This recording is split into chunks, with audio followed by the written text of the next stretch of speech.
राम जी के दर्शन करने के लिए भोलेनाथ जी पहुंचे। भीड़ भाड़ बहुत ज्यादा थी, दर्शन नहीं हो पाए। तो काकभुसुंडी जी तो चेला बन करके गए थे और शंकर जी गुरु बन गए। सरयू के तट पर जाकर के बैठ गए।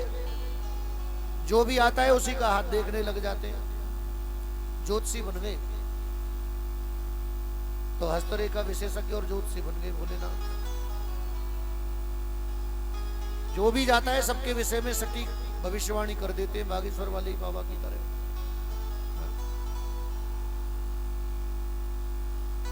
कौशल्या मैया के कानों तक बात पहुंची तो मैया ने भी सोची कि मैं भी अपने लाला के बारे में कछू बाबा से पूछूं। सो सेवक भेजे और बुलवा लिया भोलेनाथ को। मैं एक निवेदन कर दूं आपसे, आजकल आप लोग दर्शन करने के लिए जाते हो, जिसे आसानी से दर्शन मिल जाए वो बड़ा भाग्यशाली होता है। लेकिन कई लोगों को बड़े धक्के खाने पड़ते हैं और कई लोग धक्के खाने के बाद में फिर कहते हैं कि हम तो अब कभी जाएंगे ही ना। नहीं, तो मैं निवेदन कर दूं, देखो हमारी और आपकी तो औकात क्या है। क्यों जी, अगर विचार करो तो एक धरती को एक कण ना भाई में गिनती होगी कि कोई है जहां। हाँ, कभी हवाई जहाज में उड़ के देखियो धरती पे तो तुम्हें लगेगा कि हम तो लाल कुआं पे हैं, ऊपर जब चले जाओगे तो पता चलो कहाँ है लाल कुआं, है ना। तो हम तुम सब जैसे इस चीटी को नहीं है,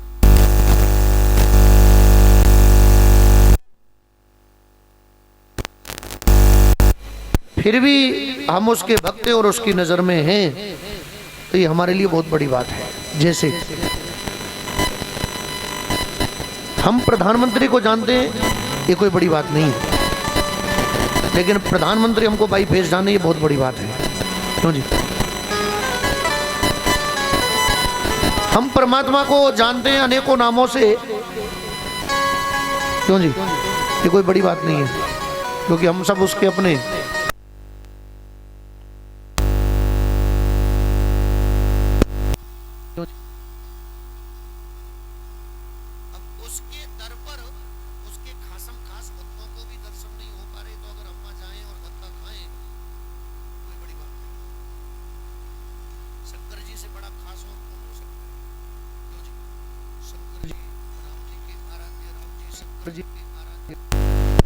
इतनी भीड़ भाड़ वहां पे थी, भोले बाबा और काकभुसुंडी जी ने सोचा कि तुम उठ रहे हो तो यहाँ से चलो सरयू के किनारे जाओ। पहुंचे, लेकिन दर्शन करके जाना है, ऐसे नहीं जाना। जाएंगे तो दर्शन। आजकल के लोग तो लौट आते हैं, बोले देखेंगे फिर आ जाएंगे, क्या दिक्कत है, अब वृंदावन की लस्सी पी चले, है ना, फिर देख लेंगे, टाइम ही ना है। भोले बाबा उनसे ज्यादा काम थोड़ी है तुम पे, वो तो तीनों लोकन ने संभाल रहे हैं। लेकिन वो अयोध्या में आए के जम गए, डेरा जमाए दियो। हाँ, अच्छा, अब ये बहाना भोलेनाथ का चल भी गया, ज्योतिषी वाला। अब खैर एक बात बताऊं, उनसे बड़ा ज्योतिषी खैर है भी कौन दुनिया में। वो तो सब जानते हैं, वर्तमान भूत भविष्य और सबका जानते हैं। मैया कौशल्या ने उनको बुलवाया और लाला के विषय में पूछा तो भगवान ने अनेकों तरह की भविष्यवाणियां की। बाबा का भी लालच सिद्ध हो गया और मैया का भी सिद्ध हो गया। बाबा को लालच था मैया के लाला के दर्शन करने थे। तीनों लोकों का मालिक एक छोटा सा बालक बन करके आया है, तो हम भी तो जाकर के देखें। और छोटे बच्चों को लेकर के लोग बड़े एक्साइटेड रहते हैं, क्यों जी, उत्सुक रहते हैं। नहीं, एक नया सदस्य भर्ती हो जाए परिवार में, अब वो जीवात्मा न जाने कहां से आई है, लेकिन हमारे परिवार में तो कोई ना कोई संस्कार तो जुड़े ही है। नहीं, क्यों जी, अब किसी को पता है कौन कहां से आया है। हाँ, स्वर्ग नरक की तो पहचान कर सको कि जो कलेश करे घर में रह के वो नरक ते आए हो, और जो शांति तेरे वो स्वर्ग ते आए हो। क्यों जी, जो शांति ते न जीवे और न जींदे समझ लियो नरक ते ही आए हो। लेकिन हमारा किसके साथ में क्या रिश्ता है। कौन कितना बार कितनी बार किसका बाप बनाए, कौन कितनी बार किसका बेटा बनाए, कौन कितनी बार किसका पति बनाए, कौन किसका पत्नी बनाए। ये सब कर्मों के भोग हैं, इनको भोगने के लिए यहाँ आए हैं। और धीरे धीरे कर्मों को काट के कोई किसी से लेकर के आया है तो वो देने के लिए आया है। क्यों जी? कुछ लोग देने के लिए आए तो कुछ लोग लेने के लिए आए, और कुछ लोग धक्के खाने के लिए आए, लेना एक ना देना दो। क्यों जी? हाँ, कुछ लोग ऐसे दुनियादारी की संसार की लीला को समझ करके फिर वो बच करके निकल गए, वो भगवान के भजन में मस्त हैं। हाँ, भगवान भोलेनाथ का तो उद्देश्य ही भगवान का दर्शन करना था। सो दर्शन करने के लिए पहुंच गए, दर्शन की और उसके बाद में वहां से लौटे। तो भगवान भोलेनाथ रामचरितमानस में बताते हैं, क्योंकि शिव और पार्वती का कथा का संवाद चल रहा है, तो भोलेनाथ कहते हैं कि और एक कहो निज चोरी, सुन गिरजा अति दृढ़ मत मोरी, काग भुसुंडी संग हम दो, मनुज रूप जाने नहीं को। हम दोनों मनुष्यों के रूप में गए थे, हे गिरिजा पर्वत पुत्री पार्वती, मनुष्यों का रूप धारण करके हम राम जी का दर्शन करने के लिए गए। वहां चारों तरफ घूम रहे थे, लेकिन कोई पहचान नहीं पाया हमको। ऐसे ही भगवान आज भी पृथ्वी पे विचरण करते हैं, लोग नहीं पहचान पाते। और वैसे तो एक बात बताऊं, हर जीव में उसी का ही तो वास है। बाबा तुलसीदास जी ने इसीलिए पहले प्रणाम किया है, इसी राम माया सब जग जानी, सिया राम मैं सब जग जानी, करहु प्रणाम जोर जोग पानी, करहु प्रणाम जोर जोग पानी, करहु प्रणाम जोर जोग पानी। बाबा तुलसीदास जी ने तो पहले ही समस्त संसार के जीवों को सीता राम में जान करके प्रणाम कर लिया। एक तरह से ये ग्रंथ और ये चौपाई प्रमाण भी दे रही है, संसार में जहां भी जो भी कुछ दिख रहा है वो सिया राममय है। बस देखने के लिए नजरिया चाहिए, आंखें तो यही रहेंगी। क्यों जी? अब नजरिया कब बनेगा, कैसे बनेगा? सत्संग से, ग्रंथों के ज्ञान से, गुरुजनों के माध्यम से। गुरु गोविंद दो खड़े काके लागू पाए, और बलिहारी गुरु आपने जो गोविंद दियो बताए। तो कोई गुरु ही ऐसा रास्ता बता सकता है कि जिससे कि हम संसार में हर जगह ईश्वर का दर्शन कर सकें। बंधुओं, कुछ दिन भगवान भोलेनाथ उधर रहे, फिर उसके बाद में लौट करके आए और भगवान ने कुछ बाल लीलाएं की। इधर नामकरण संस्कार का समय आया और नामकरण संस्कार हुआ। सबसे पहले राम जी का नाम रखा गया है कि जो आनंद सिंधु सुकुरासे से करते त्रैलोक सुपासे, सो सुख धाम राम असनामा, अखिल लोकदायक विश्रामा। जो आनंद के सिंधु हैं, तीनों लोकों का पालन करने वाले हैं और समस्त सुखों के धाम हैं। अखिल लोकदायक विश्रामा, सुख भी मिलता है उनकी शरण में आने पर, और मन को विश्रांति भी मिलती है। अखिल विश्व को भी शांति वही मिलती है। इसीलिए किसी भक्त ने कहा है, क्योंकि हर जीव आराम चाहता है, तो आराम करने के लिए क्या किया जाए, तो बताया है कि आराम की इच्छा है तो एक काम कर। आराम की इच्छा है तो एक काम कर। वो काम कौन सा है? बोले आ राम की शरण में। आराम शब्द का संधि विच्छेद करिए, आ प्लस राम। आ माने आओ, कहां? राम की शरण में, और राम राम कर। ये राम जो नाम है ना, आराम, विश्राम। विश्राम कहां मिलेगा? राम की शरण में। आराम कहां मिलेगा? राम की शरण में। अब शरीर को तो चाहिए आराम और मन को चाहिए विश्राम, ये दोनों कहाँ मिलेंगे? इन शब्दों में ही अर्थ छुपा हुआ है। बोले राम, राम की शरण में मिलेंगे, इसलिए राम की शरण में जाओ। विश्राम चाहिए तो भी राम की शरण में, आराम चाहिए तो भी राम की शरण में जाना पड़ेगा। अच्छा सुख चाहिए तो बताया है कि सो सुख धाम राम असनामा। सुख भी चाहिए ना तो भी राम जी की शरण में ही जाना पड़ेगा। सुख के भंडार वही है। क्यों जी, दुकान पे जाने से क्या फायदा है? सीधा सीधा वहाँ जाइए ना जहाँ पे सामान का निर्माण होता है, सस्ता भी मिलेगा बढ़िया भी मिलेगा। प्रेम से बोलो जय सिया राम। नहीं क्यों जी, टैक्स वैक्स नहीं लगेंगे, जीएसटी बच जाएगी, लेकिन लोग डायरेक्ट उधर जाते नहीं।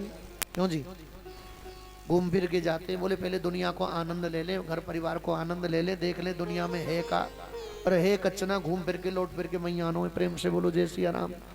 इसलिए डायरेक्ट फिर वहीं पहुंच जाए तो फायदे ही फायदे में।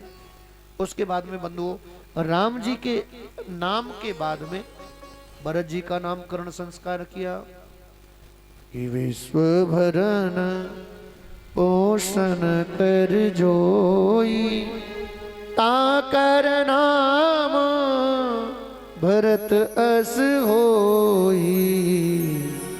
विश्व भरन, जो विश्व का भरण पोषण करे उनका नाम भरत।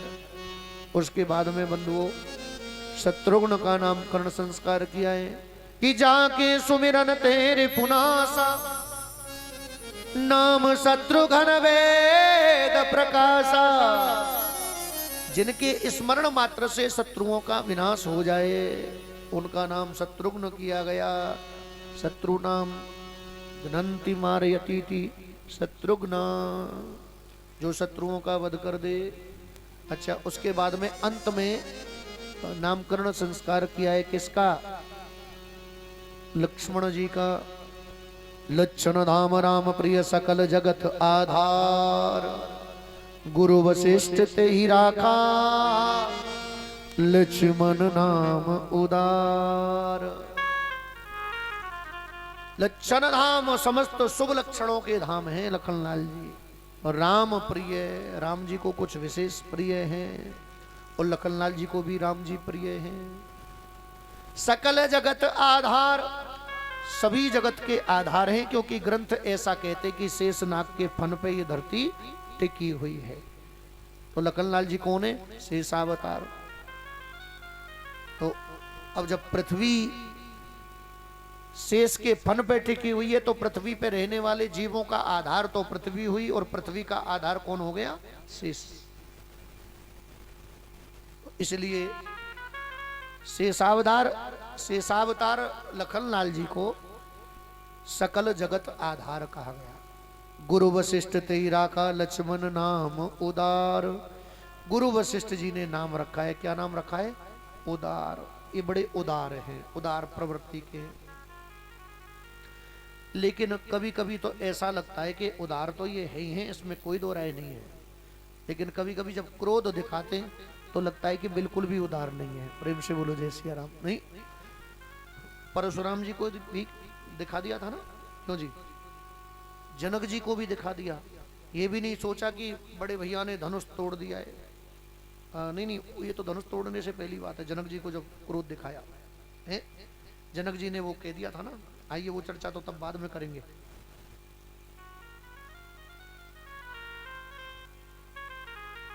तो ये भी उदारता ही है कि कोई टैक्स नहीं ले रहे और पूरी दुनिया को धारण कर रहे हैं। प्रेम से बोलो जय सिया राम। नहीं, हाँ। अब चारों भाइयों का नामकरण संस्कार हो गया। धरे नाम गुरु हृदय विचारी, वेद तत्व नृप तब सुतचारी। अच्छा भविष्यवाणी भी कर दी है, वेद तत्व तब नृप सुतचारी। राजन, ये चारों की चारों जो बच्चे हैं ना, समझ लो चारों वेदों के तत्व आपके यहाँ पर प्रकट हो गए। प्रेम से बोलो जय सिया राम। हाँ, नारायण के अंशावतार तो है ही हैं, लेकिन ये वेद के तत्व भी हैं। तो वेद भी इनकी महिमा का गान करता है। बंधुओं, अब गुरुजन तो दक्षिणा प्राप्त करके चले गए। इधर भगवान ने बाल लीलाएं प्रारंभ की हैं। वो अगुण अगोचर निर्गुण निराकार, वो सगुण साकार होकर के बाल लीलाएं कर रहा है। मैया को, बाबा को, अयोध्या वासियों को, सबको आनंद प्रदान कर रहा है। वैसे साधारण लोगों की मति तो मोहित हो जाएगी, क्या तीनों लोगों का मालिक इस तरह की लीलाएं कर सकता है? हाँ?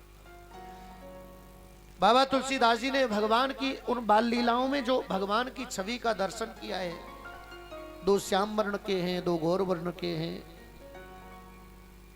चरण में हाथों में चिन्ह बने हुए हैं, शंख चक्र गदा पद्म के, तो बड़ा ही सुंदर अद्भुत रूप। एक दिन की एक घटना का वर्णन किया गया है, और वो घटना क्या है बंधुओं?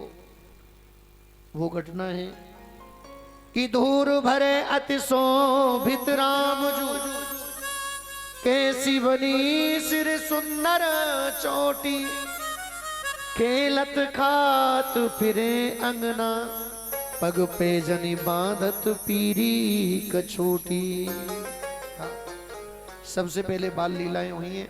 मैया को कभी कभी ब्रह्मांड का दर्शन करवा देना।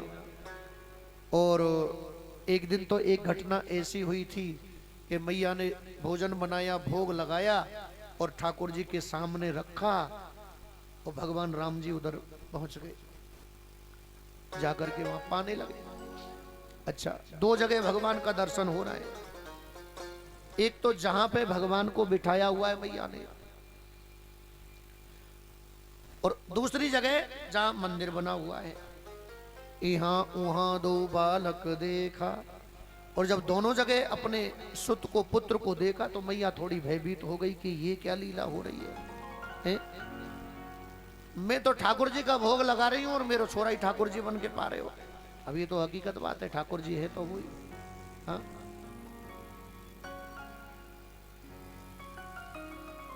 उसके बाद जिस लीला का दर्शन मैं करा रहा हूं, धूर भरे अति शोभित श्यामजू, कैसी बनी सिर सुंदर चोटी, खेलत खात फिरे अंगना, पग पैजनी बांधत पीरी कछोटी।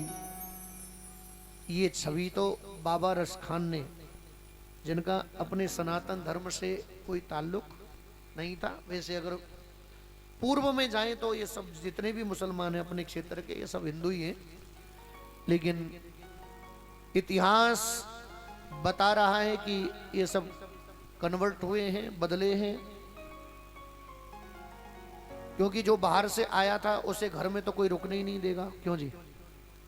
वो तो सब भाग गए। जिन्होंने अपने देश पे कब्जा करने की सोची, वो तो सब यहां से चले गए। अब ऐसा आज इतिहास भी बता रहा है, और टीवी पे डिबेट में भी आप सुनते होंगे, लोग चिल्ला चिल्ला करके कह रहे हैं कि भारत, पाकिस्तान, बांग्लादेश आदि आदि जो भारत के विभाजन हुए उनमें रहने वाले मुसलमान, वो क्यों जी कौन है? वो सब हिंदू हैं। उनके पूर्वज कहीं ना कहीं, कोई रामलाल, कोई श्यामलाल, कोई है जी श्याम, कोई मदन, कोई मदन गोपाल, तो कोई कृष्ण गोपाल, यही है सब। तो कश्मीर, वो तो कश्यप ऋषि की भूमि था, ब्राह्मण वहां पे अधिकतर रहा करते थे। कश्मीर को कैकई देश भी कहते थे। बाद में कैकई के जो पिताजी थे उनका आधिपत्य भी हुआ था, क्योंकि कश्यप ऋषि बड़े प्राचीन हैं, तो उनकी भूमि भी माना जाता है। तो पृथ्वी तो यही है, नाम बदल गए, लोगों की जीवन शैली बदल गई है, जीवन पद्धति बदल गई है, बाकी है सारा सिस्टम सनातन का ही। अच्छा जी, अब खैर ठीक है, जिसकी जैसी जीवन शैली है वो उसमें जिए, लेकिन अगर पता चल जाए, क्यों जी, एक घटना आप संसार में देखते होंगे, कोई बालक कहीं मर के दूसरे के यहां जन्म ले ले, ऐसा होए कि ना होए? कई बार घटना ऐसी सुनने को मिले कि नहीं? उस बालक को जब तक चैन नहीं पड़ता है, जब तक वो वहां पहुंच नहीं जाता है, और घरवारी ने भी चैन ना पड़े, आखिरकार घुमाए के लामे, फिर वो बतावे कि मेरी घरवारी, मेरे बालक और मेरे फलानो सामान याद रहे हो के ना। तो सुबह का भूला अगर शाम को घर आ जाए तो कोई बुराई थोड़ी है, प्रेम से बोलो राधे राधे। क्यों जी? इसीलिए खैर कई संगठन ऐसे जिन्होंने घर वापसी का प्रोग्राम चला रखा है, पर चलो के ठीक है, अगर अब वो परिवर्तित हो गए, चाहे स्थिति जो भी रही, तो उस स्थिति को देख करके तो आप सब लोग और हम सब लोगों को बड़ा गर्व होना चाहिए कि हम आज भी सनातनी हैं। इस बात का बड़ा गर्व होना चाहिए कि इतने आक्रमण, इतने युद्ध हमारी भारत भूमि ने झेले, और भारत में भी विशेषकर ये जो उत्तरी क्षेत्र है ना, इसने जितने युद्ध झेले हैं, जिसमें हमारा ये उत्तर प्रदेश, राजस्थान, महाराष्ट्र, कई क्षेत्र ऐसे हैं जिनमें ये घटनाएं हुई थी। बाहर से लोग आए, आकर के यहाँ उन्होंने अपना धर्म, अपनी विचारधारा को यहाँ पर फैलाया। अच्छा, अब इसमें कहीं ना कहीं बुलाने वाले भी हमारे अपने देश के ही लोग रहे हैं। बाहर के आदमी की तो हिम्मत कहाँ कि हमारे घर में आए के डेरा जमा जाए, क्यों जी? इसीलिए घर में किराएदार रखो तो सावधानी से रखना, क्यों जी? कभी कभी किराएदार कब्जो जमा लें कि ये हमारा घर है, और तुम कोशिश कर लियो खूब वो निकले ना आए, वो केस लड़ लेंगे तुमसे और तुम्हें घर से बाहर निकाल देंगे। तुम 5-10 हजार के चक्कर में कई किराएदार ने घुसा लो, और घुसाओ भी तो सावधानी थे।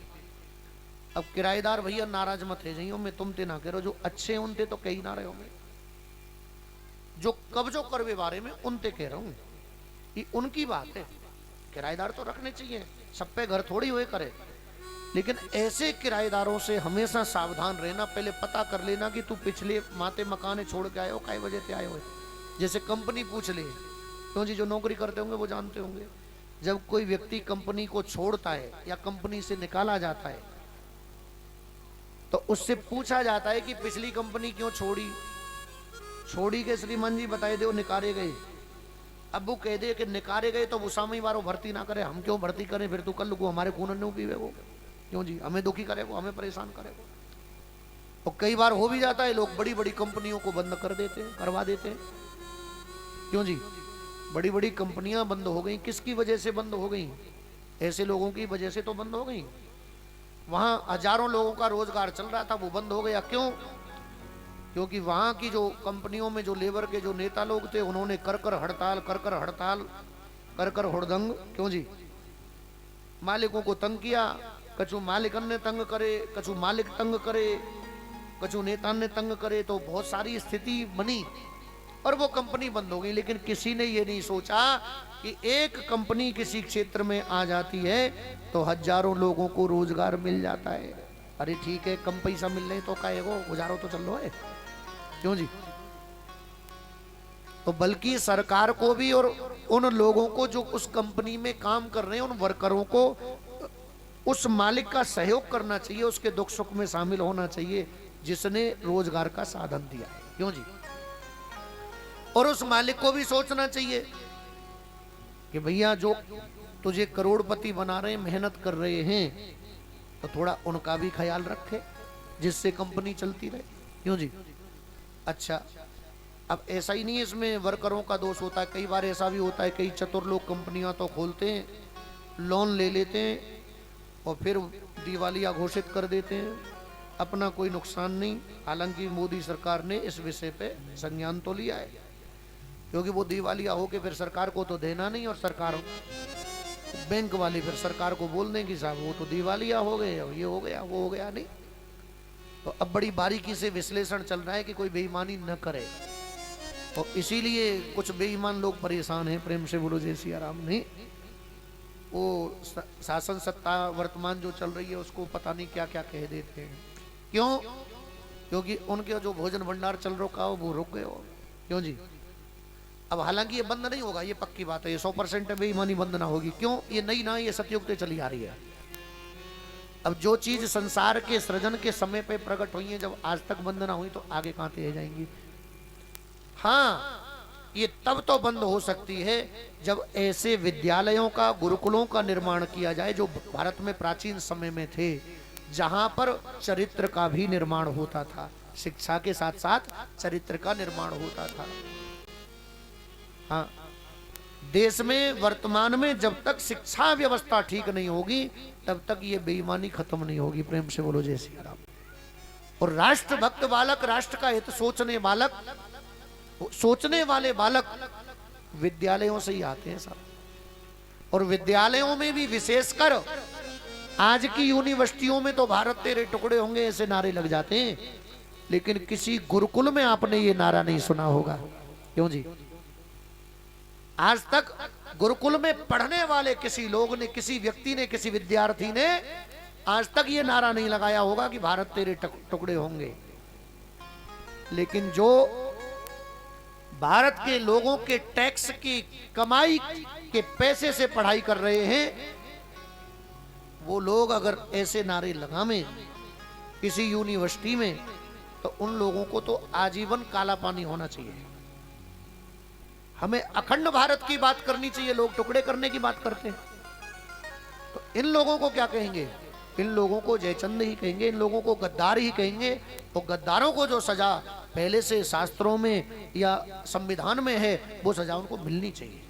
ये शब्द तो जबान पे ही नहीं आना चाहिए। क्यों जी? कोई व्यक्ति अपने घर के टुकड़ा करना चाहे, हालांकि हम वो लोग हैं जो विश्व बंधुत्व की भावना लेकर के जीते हैं, सर्वे भवन्तु सुखिनः, ये भावना लेकर के जीते हैं। लेकिन हम लोगों में से या हमारे भारत के लोगों में से कुछ लोग ऐसे हैं जो केवल शासन सत्ता प्राप्त करने के लिए भारत के टुकड़े करने की बात करते हैं। तो ऐसे लोगों की तो लिस्ट बना करके और इनको वो सजा देनी चाहिए कि जो इनकी कई कई पीढ़ियां याद रखें। अरे हम आपस में लड़े भिड़े कुछ भी करें वो अलग बात है, लेकिन भारत के टुकड़े करने की बात करना ये बड़ी गंभीर बात है। भारत कौन है? मां। हम भारत को क्या कहते हैं? मां। हम जयकारा भी लगाते, नारा भी लगाते, तो क्या बोलते हैं? भारत माता की जय। तो ऐसा कौन निशाचर होगा जो अपनी मां के टुकड़े करना चाहेगा? क्यों जी?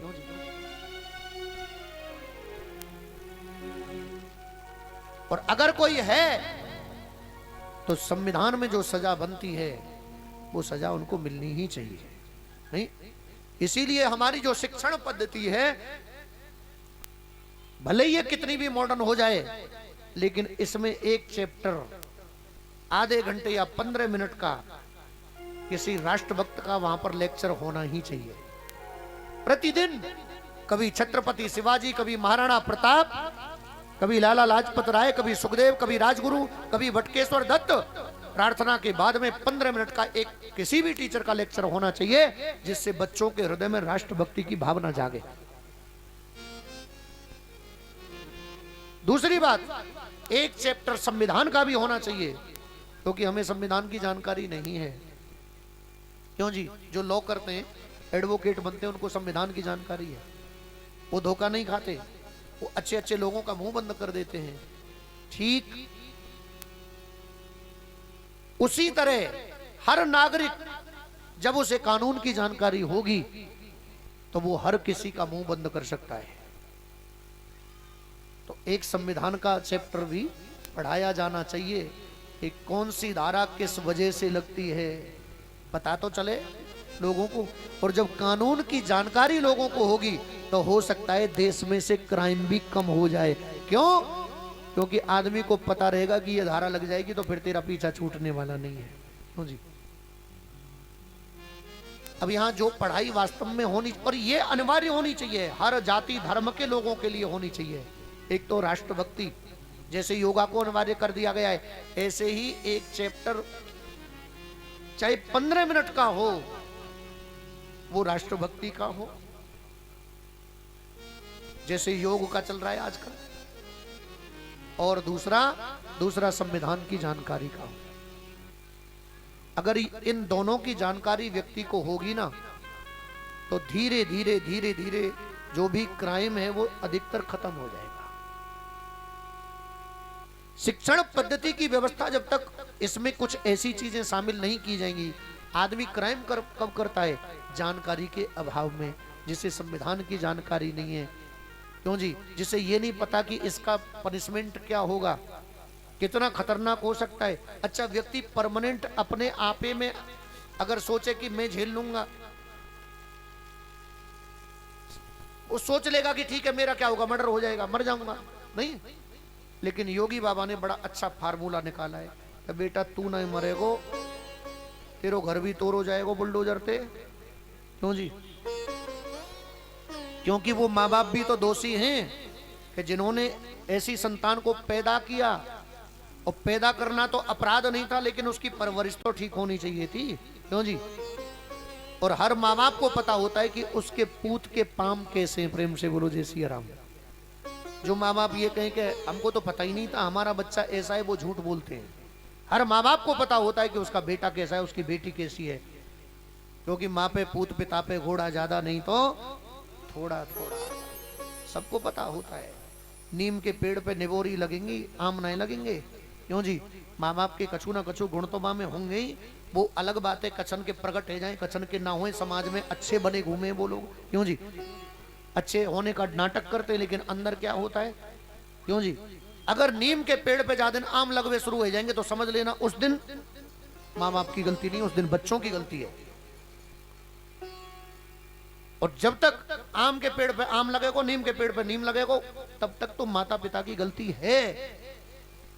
ऐसा कैसे हो सकता है कि माँ बाप को पता नहीं हो कि उसका बालक कहां जा रहा है, क्या कर रहा है, क्या नहीं कर रहा है।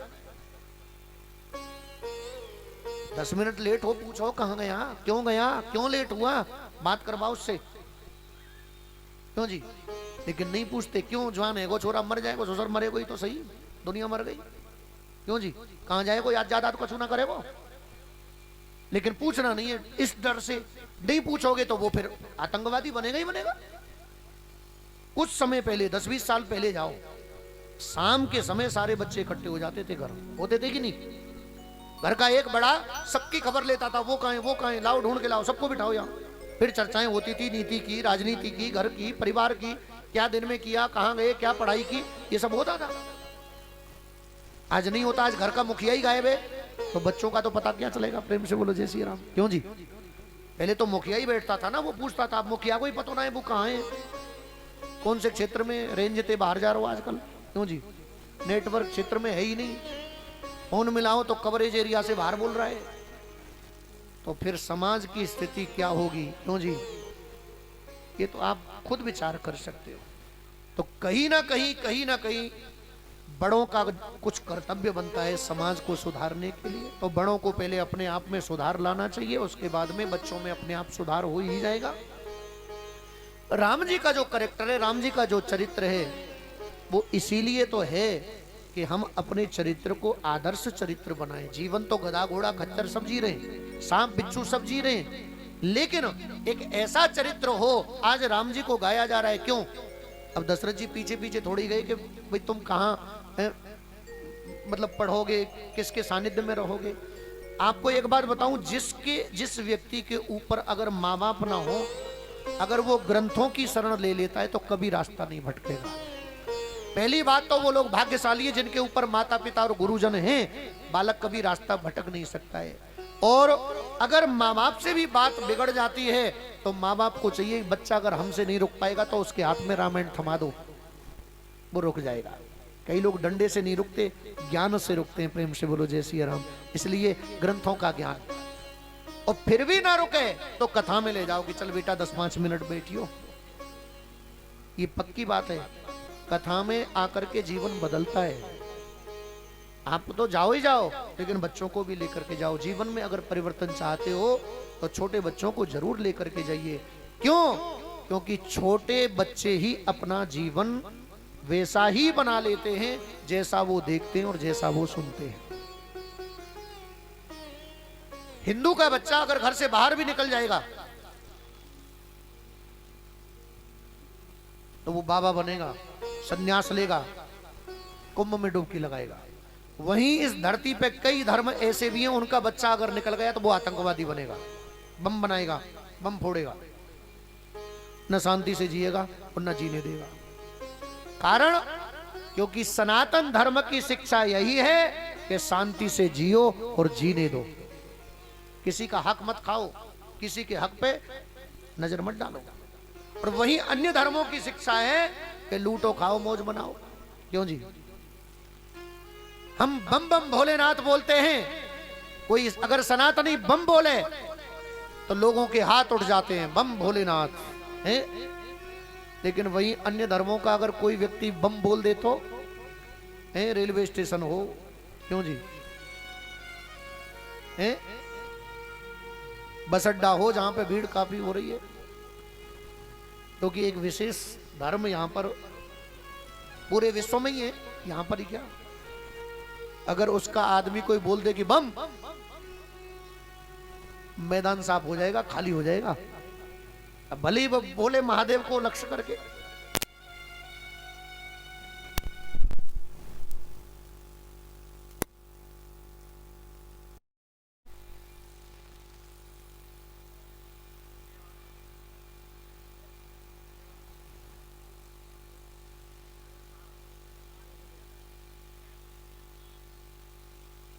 बोलो गोविंद भगवान की जय हो।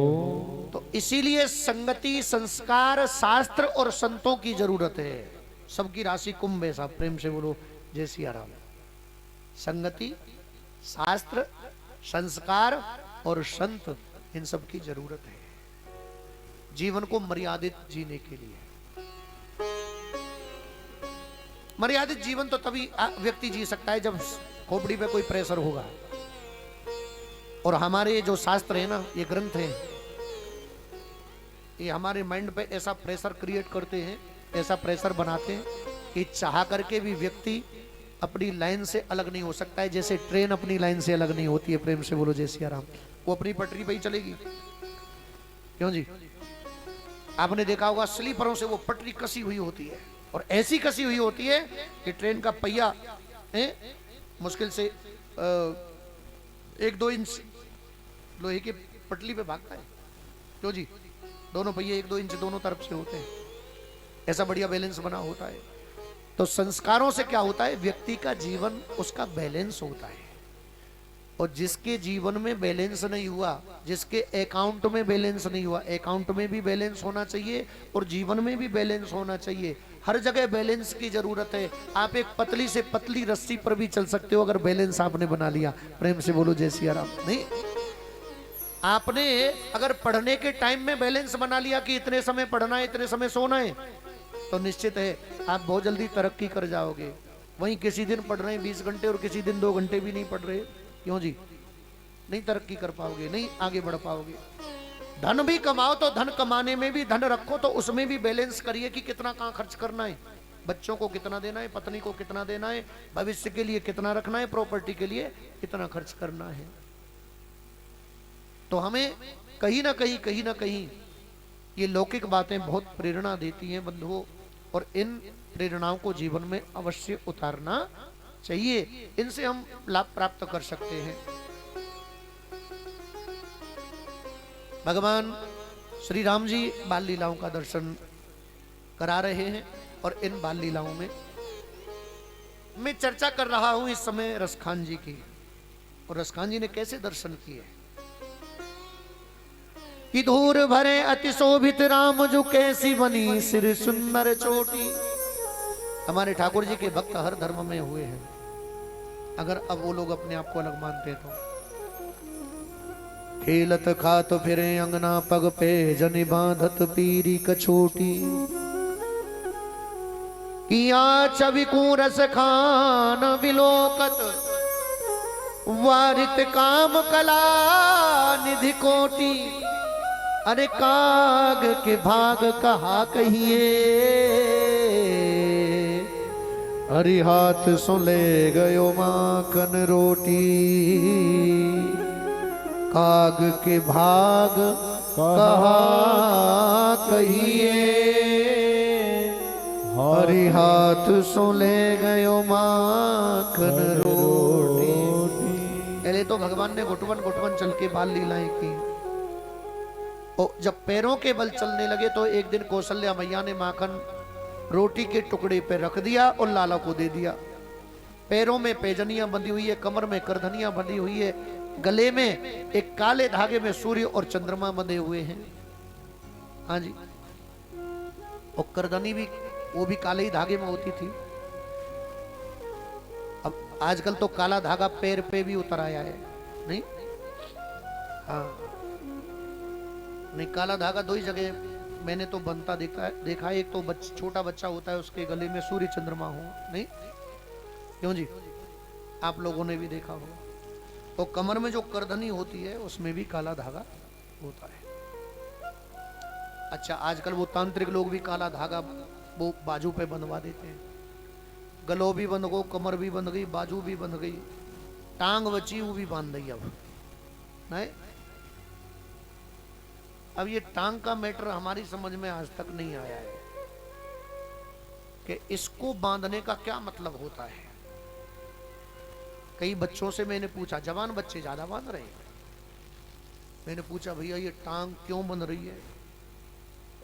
तो वो बताते कि महाराज इससे जीवन में अच्छा ही अच्छा होता है, बुराइयां दूर भाग जाती है, कल्याण होता है, मंगल होता है, नजर नहीं लगती है।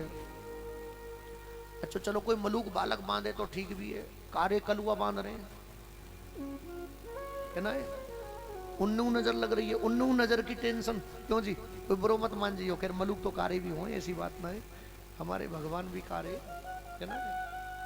कई लोगों को काले रंग से बड़ा प्रेम है, हमारे पंडित जी ने काला दुपट्टा डाला हुआ है, ये भी आई मारे के नजर ना लग जाए। अब इनने काला गई कि खोपड़ी पे बाढ़ ना रहे है ना, पर वो तो ये जिम्मेदार आदमी है ना, तो इसलिए हाँ। कई प्रवक्ताओं को आपने देखा होगा फोटोओं में काला, अब वो इसे अब कई तो ऑब्जेक्शन उठाते हैं कि साहब काला रंग नहीं होना चाहिए। ऐसा कुछ नहीं है कि काले कपड़े से या काले रंग से कोई नफरत होनी चाहिए, बिल्कुल नहीं होनी चाहिए। काला ही एक ऐसा रंग है जिस पे दूसरा रंग नहीं चढ़ सकता है। प्रेम से बोलो जय सिया राम। ऊधो कारी कामरिया पे चढ़े न दूजो रंग, और व्यक्ति को हमेशा एक ही रंग में रंगना चाहिए। क्यों जी?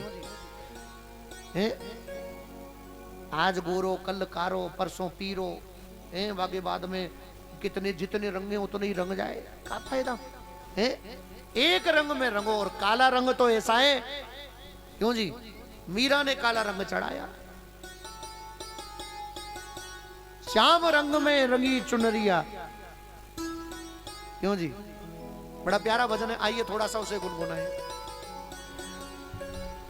ओ मीरा दीवानी हो गई रे, मीरा मस्तानी हो गई, मीरा दीवानी हो गई रे, मीरा मस्तानी हो गई। ओ श्याम रंग में रंगी चुनरिया, ओ ओ मीरा, ओ मीरा, ओ मीरा दीवानी हो गई रे, मीरा मस्तानी हो गई, मीरा दीवानी हो गई रे, मीरा मस्तानी हो गई। मीरा दीवानी हो गई रे, मीरा मस्तानी हो गई।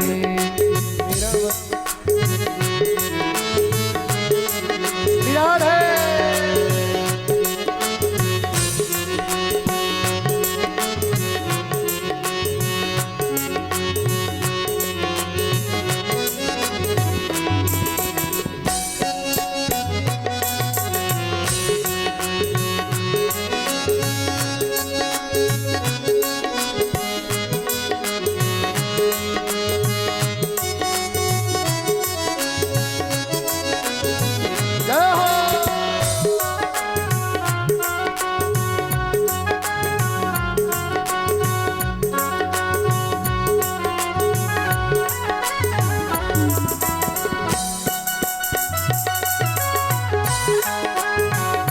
दोनों हाथ उठा के तालियों की सेवा करते हुए।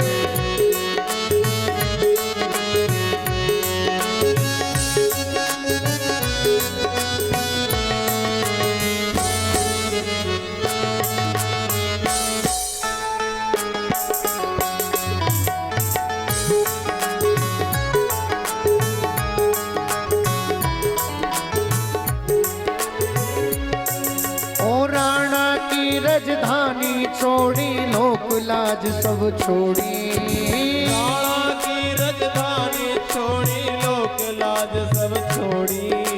रंग के श्याम रंग में चूनर मीरा जी ने ओढ़ी, रंग के श्याम रंग में चूनर मीरा जी ने ओढ़ी। रंग के श्याम रंग में चूनर मीरा मीरा जी ने ओढ़ी। रंग के श्याम रंग में चूनर मीरा जी ने ओढ़ी। अरे लोक लाज की नहीं खबरिया हो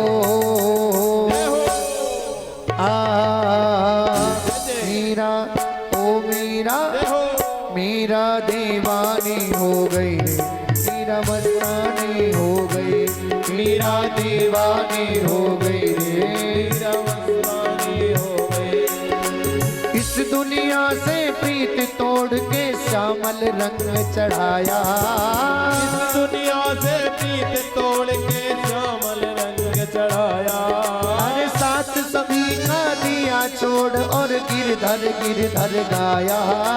साथ सभी का दिया छोड़ और गिरधर गाया।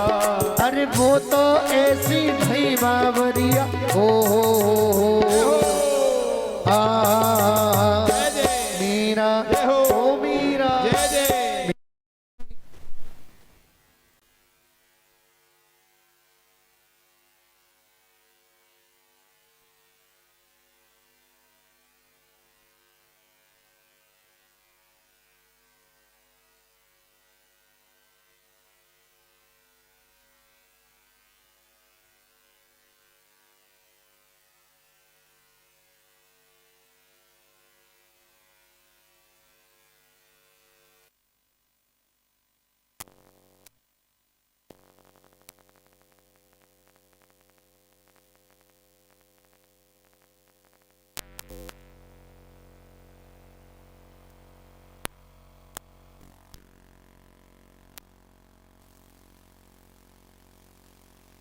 मीरा मस्तानी हो गई। ओ मीरा दीवानी हो गई रे मीरा मस्तानी हो गई।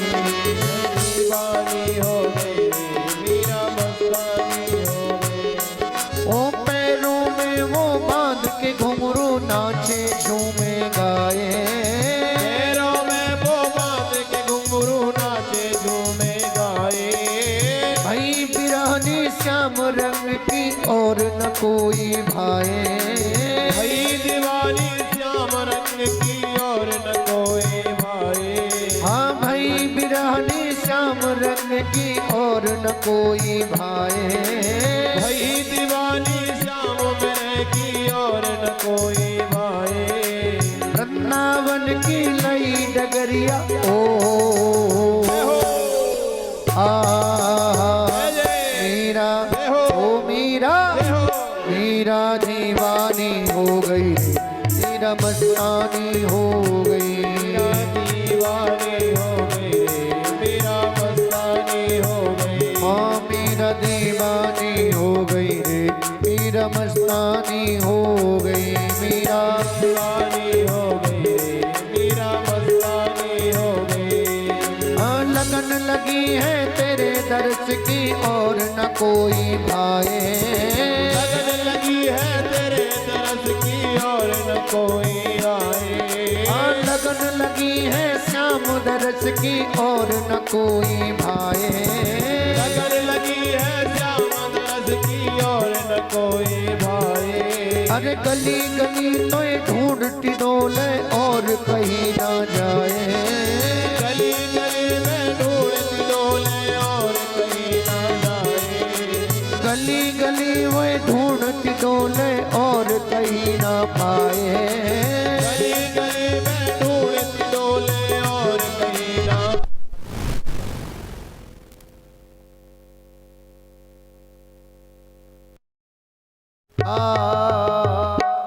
मीरा दीवानी हो गई रे मीरा मस्तानी हो गई। मीरा दीवानी हो गई रे मीरा मस्तानी हो गई। ओ मीरा दीवानी हो गई रे मीरा मस्तानी हो गई। मीरा दीवानी हो गई रे मीरा मस्तानी हो गई। ओ मीरा दीवानी हो गई रे मीरा मस्तानी हो गई। तो श्याम रंग अशुभ रंग नहीं है। पहली बात तो ये कीड़ा दिमाग में से निकाल देना चाहिए। और काले रंग से अगर इतनी नफरत है तो फिर बालों पे डाई क्यों करते हैं? क्यों जी? सबसे पहले तो खोपड़ी पे ही काले रंग आते हैं। हर आदमी चाहता है कि मरते दम तक उसके बाल एकदम काले रहे हैं। उसके लिए मेहंदी लगाएगा, डाई लगाएगा, वो वैसे काले रंग से नफरत। क्यों जी? काली रात में ही तो भगवान आए थे, नाम भी कृष्ण था और रंग भी काला था। काला रंग अशुभ का नहीं बल्कि शुभ का प्रतीक है। और हम सब लोगों को, आप सब लोगों को काली रात में ही चैन की नींद आती है। क्यों जी? आती है कि नहीं? दिन में खूब सो लो लेकिन नींद पूरी नहीं होगी। इसीलिए भगवान ने रात को काला बनाया है कि कम से कम लोग शांति से रुक तो जाएंगे अंधेरे में। लेकिन कलयुग के लोगों ने इंतजाम कर लिया है कि तुम कितनी भी रात कर लो, हम सौर ऊर्जा लगा देंगे। काम 18 घंटे करेंगे, अच्छी बात है, करना चाहिए। सूर्य की तरह 24 घंटे करिए तो क्या दिक्कत है? क्यों जी?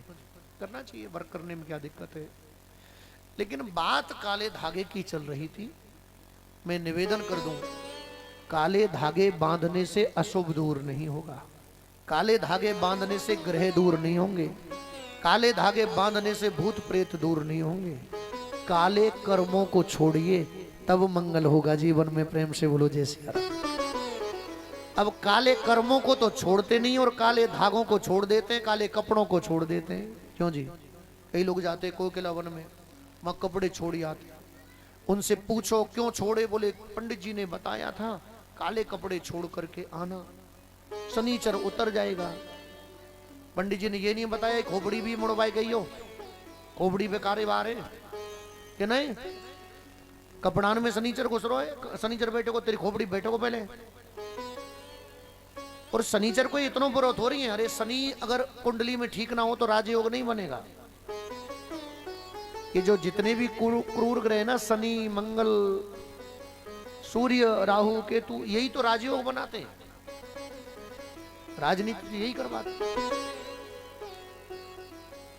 ज्ञान के प्रतीक गुरु और शुक्र है। कोई भी ग्रह उस व्यक्ति का कुछ नहीं बिगाड़ सकता है जो नेक नियत और ईमानदारी से अपने रास्ते पे चल रहा है। और जो व्यक्ति नेक नियत और ईमानदारी के रास्ते पे नहीं चलेगा ना, तो भूत भी पीछे लगेंगे, प्रेत भी लगेंगे। कारो धागो का है, कारी सांकर बांध लियो गरी में तो कच्छ ना होनो। प्रेम से बोलो जय सिया राम। हाँ,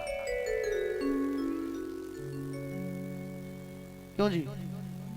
और कई लोग तो सोना पहनते हैं कि सोना साहब सूर्य का प्रतीक है, मोटी मोटी चेनें गले में पहनते हैं। अभी मुझे पता चला है कि एक दुर्घटना इधर भी हो गई है चेन को लेकर के। अब वो तो 2 होए 4 होए, घटना तो घटना ही है। लेकिन देखो, पहले तो कथा में हम नित्य प्रति बता ही रहे हैं। अब उसके बाद में भी बात समझ में ना आवे तो फिर भाई देखो, फिर तो कोई इलाज है ही ना, है ना? कोई इलाज नहीं। फिर हम प्रत्येक कथा में अनाउंसमेंट करवाते हैं कि भैया अपने सामान का, मोबाइल, पर्स, चेन, अंगूठी, अपने कानों के जो आभूषण हैं, इनका ख्याल रखिए। ज्यादा है तो बैंक में जमा कर दो। क्यों जी? जब तो आपको पता है कि माहौल गड़बड़ चल रहा है, कलयुग चल रहा है और सोने की सबको जरूरत है। क्यों जी? अब भगवान की कथा की अगर मैं बात करूं तो पहले भी यज्ञ हवन पाठ पूजा होते थे तो ऐसे लोग पहले भी आते थे। अच्छा, उस समय भी ताड़का थी, उस समय भी सूपणका थी। क्यों जी? अब राम कथा चल रही है, यहाँ में तो ताड़का सूपणका आएंगी आएंगी। जब यहाँ भक्त आएंगे भगवान की कथा सुनने के लिए तो एक आध ताड़कार सूपनका भी तो तुम्हारे बीच में बैठी होगी। वो नजर रख रही होगी कि कौन सी ने मोटी पहन रखी है, कौन सी की काटूंगा, कि नहीं? हाँ, अच्छा, पहचान और नहीं कर सकते हो। सूपनका गई, वो भी स्मार्ट बन के गई। तुम सम पुरुष न मो सम नारी, कंफ्यूज कर दिया भगवान को। भगवान ने कहा परिचय दो, तो परिचय बताया, फिर अपना। तो आज आप पहचान भी नहीं सकते हो कि तुम्हारी बगल में चेन काटवे बारो बैठो के जेब काटवे बारो बैठो है। क्यों जी? तो मैं देखो आप लोगों से निवेदन कर दूं, ईश्वर ने आपको दिया है, अच्छी बात है, लेकिन ऐसे लोगों को धोखा देने के लिए आर्टिफिशियल चीजें भी तो चल रही हैं, वो पहनिए आओ। क्यों जी? हाँ। और हम तो आपको बता दें, कानों को सुंदर बनाना है तो हमेशा भगवान की कथा सुनिए। आंखों को सुंदर बनाना है तो काजल से आंखें सुंदर हो ना हो, लेकिन भगवान का दर्शन करके जरूर सुंदर हो जाती है। गले को सुंदर बनाना है तो इसमें सोने का मंगलसूत्र, सोने की चेन, ये पहनोगे, किसी ने तोड़ लिया तो मंगल नहीं अमंगल हो जाएगा। गले में तुलसी की माला रखो, और माला ना रख सको तो देखो ऐसो एक मोटो सो दानो तुलसी को डाल लो। सही मायने में मंगलसूत्र तो ये है, पुरुषों के लिए भी और स्त्रियों के लिए भी। मैं तुमसे सबसे बढ़िया जगह पे बैठा हूं जहां कोई मेरी चेन ना तोड़ सके, और भलाई भलाई मोटी पहन सकूं कि नहीं, भगवान की कृपा ऐसी भी है, खूब मोटी पहन सकूं। तुलसी की माला पहनूं, घड़ी केवल समय देखने के लिए, वो एक आध कभी कभार बाई चांस वो भी है तुम्हारी तरह लगे कि सोना पहनना चाहिए तो पहन लो, पर उंगलिया में तेका छीन के ले जाएगो, और मेरी सेहत है देख लेगो पहले वो छीनवे बारो के ना। क्यों जी? वो इरादे करेगो तो भाप के करेगो ना। तो या तो सेहत ठीक ठाक रखो, जो सामई बारो गले पे हाथ डाल भी तो पहले 100 बार सोचे कि मेरे होएगो का आते जाऊंगा तो के ना। अब तुम सोने की चेन तो इतनी मोटी और शरीर में कांत होना है, वो तो थोड़े गई है? क्यों बबलू? अब हमारे बबलू का चेन पे रहा है तो 1 मिनट में ले जाओ धक्का दे के कोई, और हमें तुम कितनों भी पहरा दो, कहीं की हिम्मत ऊपर जाए तो हमारी गारंटी है हम वैसे ही चल रहे हो रोड पे, है ना? हाँ? अच्छा, और देखो हम बहुत बहुत सस्ता मीटर पहनते हैं, चप्पलन की जगह पे खड़ा हूं पहरे, पहले पहरे करे चप्पल, हम तो वैसे 100-200 रुपये वाली पहरे शुरू थे ही, ज्यादा महंगी पहरे ही ना। हाँ? अब खड़ा हूं राके हम ले जा के नहीं, खुद पहरियो, घर के ने पहरियो अपने ने, लेके तो जा, हम पे ते लेके ना जाए कोई। तो ऐसो काम करो ना, ठीक है, सोना चांदी धन दौलत ये आपके पास में है, लेकिन ये दबे ढके को संभाल के रखो, है ना? पर लक्ष्मी पची तो बनियान ने भैया, है ना? हम तुम बार तो सबसे पहले लक्ष्मी बड़ी तो दिखावो करेगो, नोटंकी करेगो, इतनी मोटी चेन बनवावेगो पहले तो, है ना? और कछु तो ऐसे है कि चेन मोटी बने चना बने, ओरिजिनल हो चना हो, पर लोकल जरूर लावेगो मोटी, और फिर वह दिखावेगो चारों बगल को मेरे गले में चेन। अरे कहीं ने पीछे को झटका मार दियो तो ले जाएगो चेन, ऊपर पहुंचेगो तू चेन के संग, है ना? तो मैं निवेदन कर दूं आपसे, आप इन आभूषणों को पहनिए, मंगल के सूचक हैं, मैं मना नहीं करूंगा पहनने के लिए, लेकिन सावधानी बरतिए, क्योंकि नहीं पहनोगे तो कोई कथाकारी कहेगा देखो कैसे न मांग में सिंदूर भरते, न नाक में नथ, न कान में कुंडल, न गले में मंगलसूत्र, सौभाग्यवती स्त्रियों को तो ये धारण करना ही चाहिए, कोई ना कोई प्रवक्ता टोक ही देगा। तो मैं तो ये नहीं कहूंगा कि आप ना पहनो, खूब पहनो, लेकिन 2-4 बाउंसर संग लेके चले करो अपने। क्यों जी? अब देखो जो लोग पहनते हैं इनको लेके चलते हैं। आज मेरे पास में किसी का फोन आया, बोले गुरुजी आपकी कथा में ऐसा हो गया। मैं भैया कथा मेरी ना, कथा तो भगवान की है। अब कथा सुनने जब भक्त आएंगे तो कथान में तो पहले से ही विघ्न होते आए हैं, ये कोई नई बात थोड़ी है, बड़े बड़े यज्ञ को विध्वंस है वो। क्यों जी? हाँ, अच्छा एक बात, दूसरी बात, अब तुम क्यों कि भाई हम माइक से के, अब हम माइक से कहले तुम पकड़ भी लियो, तुम वहां पे फिर भी ले जाओ तो हमारी गारंटी है। क्यों? क्योंकि सब जगह खींचड़ी बनी हुई है। क्यों जी? तुम जब कानून पे भरोसे कर रहे हो ना 112 और 114 और 120 पे, खूब FIR कर लो, खूब सब कछु कर लो, खूब ताकतवर हो, अगर उनकी सूदी नजर रह जाए तो मिल जाएगी। क्यों जी? और अगर उनकी नेक सी टेढ़ी नजर रही ना तो ना मिलेगी। हाँ, अब हालांकि ऐसा नहीं है कि वो अपने कर्तव्य के पालन में सजग नहीं है, खूब सजग है, लेकिन वो भी जो बात मैं कह रहा हूं उसी बात को पहले कहेंगे, भैया काबू सांचो और झगड़ो झूठो। भैया ओ मैयाओ ध्यान दो, ठीक है ना? हाँ, वैसे तुम्हारी लिस्ट तो 101 रुपया की बोल रही है, वैसे कहतों में कि एक चेन यहाँ दान कर जाओ तो ना करती, कि नहीं भंडारो है जागो चौक हो सो खीर बन जाएगी ना कोई ना कर तो अब कट गई तो अब बता रहे मुए अब मुए बताए भी का फायदा मेरो का कमीशन थोड़ी है मैं कि नहीं उन में जानू कौन भैया ले व्यवहार हो के ना और मैं अगर जान भी लाऊं तो मुंह पे का भी करना होगा को क्या नहीं कच्चू ना इस देश में अटल बिहारी वाजपेयी जी का भांजा तुमने एक खबर सुनी होगी शायद कोसी के पास में ट्रेन में से फेंक दिया गया था वो कुछ नहीं बिगड़ा उनका तुम्हारी तो चेन की बात है पता भी नहीं चला कि किसने फेंक दिया और वो उस समय प्रधानमंत्री थे देश के तो सीधा सा सिद्धांत अपनाइए जो बुजुर्ग पहले से कहते आए हैं शासन सत्ता सरकार प्रशासन पुलिस सब अपनी अपनी जगह पे ठीक काम कर रहे हैं और हमारे सपोर्ट में ये सब लोग लेकिन उन सबका भी कहना है कि काबू सांचो और झगड़ो झूठो अपना मोबाइल अपनी चेन अपना पर्स सावधानी से रखिए और यहां लाओ का कौन ने अपने घर धर के आओ यहां तो लाओ तो एक पन्नी तो प्रसाद के लिए आओ कुछ फल फूल ले आओ ज्यादा करो तो 10 20 50 100 200 500 रुपया दक्षिणा को ले आओ है ना न लाओ तो उन्नू मत लाओ पर यहां जरूरत का है चेना न लावे की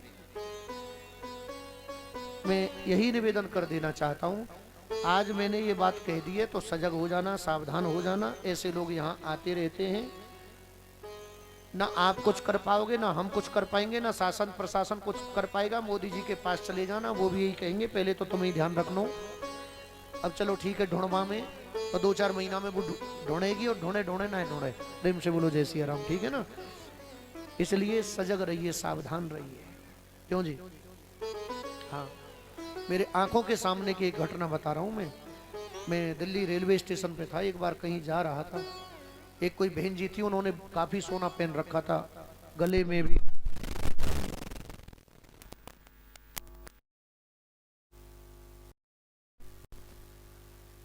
तो लाइट आ गई तो हमको संकेत करना चाहिए ना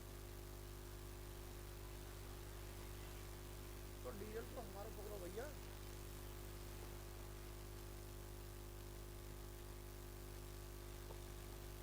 बोलो गोविंद भगवान की जय। तो वो बहन जी ट्रेन में चढ़ने के लिए हुई और उन्होंने जैसे ऐसे पकड़ा ना दोनों हाथों से तो एक हाथ में ऐसे हाथ मारा और वो अंगूठियां खींच ले गया फट गया पूरा हाथ अंगूठी और ये सब खींच ले गया अब आदमी अंदर अब रामायण पढ़ी होती तो पहले घरवाली को चढ़ाता फिर आप चढ़ता क्यों जी सीए चढ़ाए चढ़े अरे गोराई ये जेंटलमैन जो है ना जो मॉडर्न लोग हैं इनमें कभी कभी दो धेला की नजर अकल नजर ना आवे कभी कभी तो हालांकि पढ़े लिखे हैं ये सभ्य हैं ये बड़े बुद्धिमान हैं ये दाम तो खूब कमाए लें लेकिन ग्रंथों का ज्ञान भी जरूरी है आदमी तो चढ़ गया बालकों को लेकर के पहले और पत्नी को छोड़ दिया पीछे अब पत्नी बेचारी फिर चढ़ी एक हाथ से बैग को डाला ट्रेन में दोनों हाथ ऐसे पकड़े तो एक हाथ में से वो ले गया वहां तो सीसीटीवी कैमरे लग रहे हैं पुलिस का भी पहरा है जब वहां ऐसी घटनाएं हो सकती हैं क्यों जी देश के संसद भवन तक आक्रमण हो सकता है जी तो यही है जितनो है जो है भाई संभाल लो और ज्यादा दिखावो करवे में कोई फायदा ना है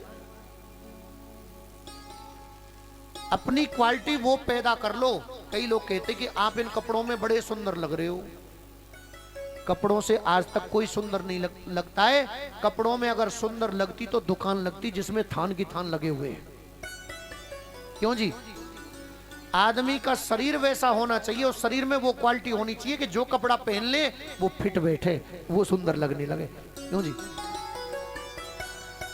अब खाते तो है चाउमीन बर्गर पिज्जा गोलगप्पे शरीर में कांत होना है और वैसे सोनो पहनेंगे क्या करोगे या सोने को रोजाना जूस मारो रोजीना वो बढ़िया नारियल को पानी मारो अपने आप शरीर में चमक आ जाएगी सोनो क्या करेगा फिर क्यों जी ये बेफालतू की चीजें सब ना जी इतनों तो चाहिए ब्याह शादी में बड़े झगड़े है जाए इन चीजों पे ना जी सास के लिए कुंडल चाहिए छोरा के लिए अंगूठी चाहिए, बहू के लिए चेन चाहिए, ससुर के लिए, छोरा को ब्याह हेरो के ससुर को हेरो है या सास को हेरो है ना। ना हमारे यहाँ तो चलता है।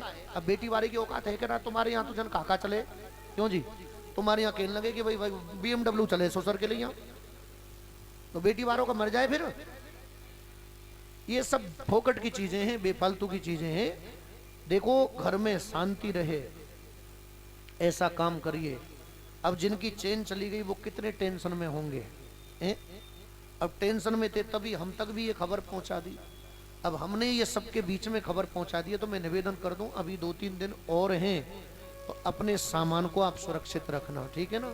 आइए, अगर पहन करके आते हो तो नहीं, मैं तो यही कहूंगा 2-3 दिन के लिए या अब ये छुट्टी दे दो कि तू अब शांति से घर में बैठ, फिर देखेंगे। उसको भी तो छुट्टी मिलनी चाहिए। प्रेम से बोलो जय सिया राम है। हाँ, आइए अब प्रभु की पावन कथाओं में प्रवेश करें।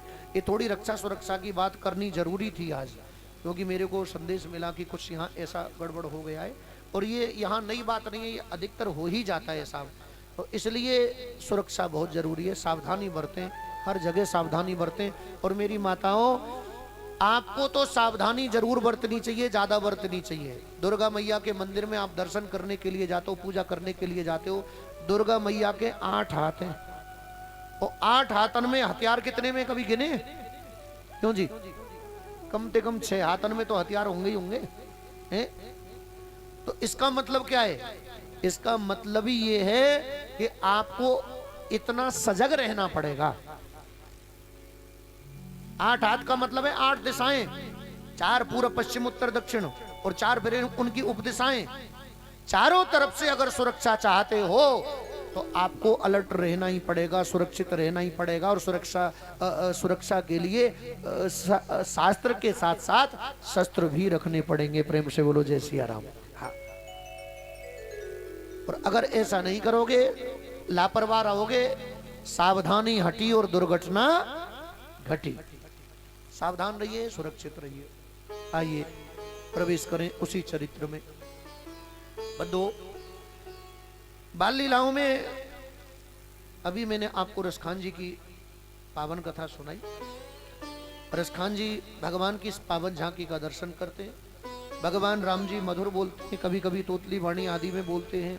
एक दिन की बात है, राजा दशरथ भोजन करने के लिए बैठे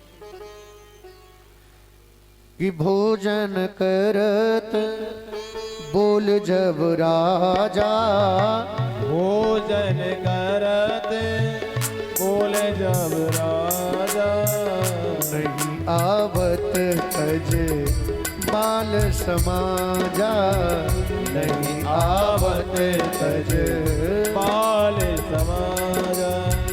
कौशल्या जब बोलन जाई, कौशल्या जब बोलन जाई, कौशल्या जब बोलन जाई, कौशल्या जब बोलन जाई, ठुमक ठुमक पग चलत पराई, ठुमक ठुमक पग चलत पराई।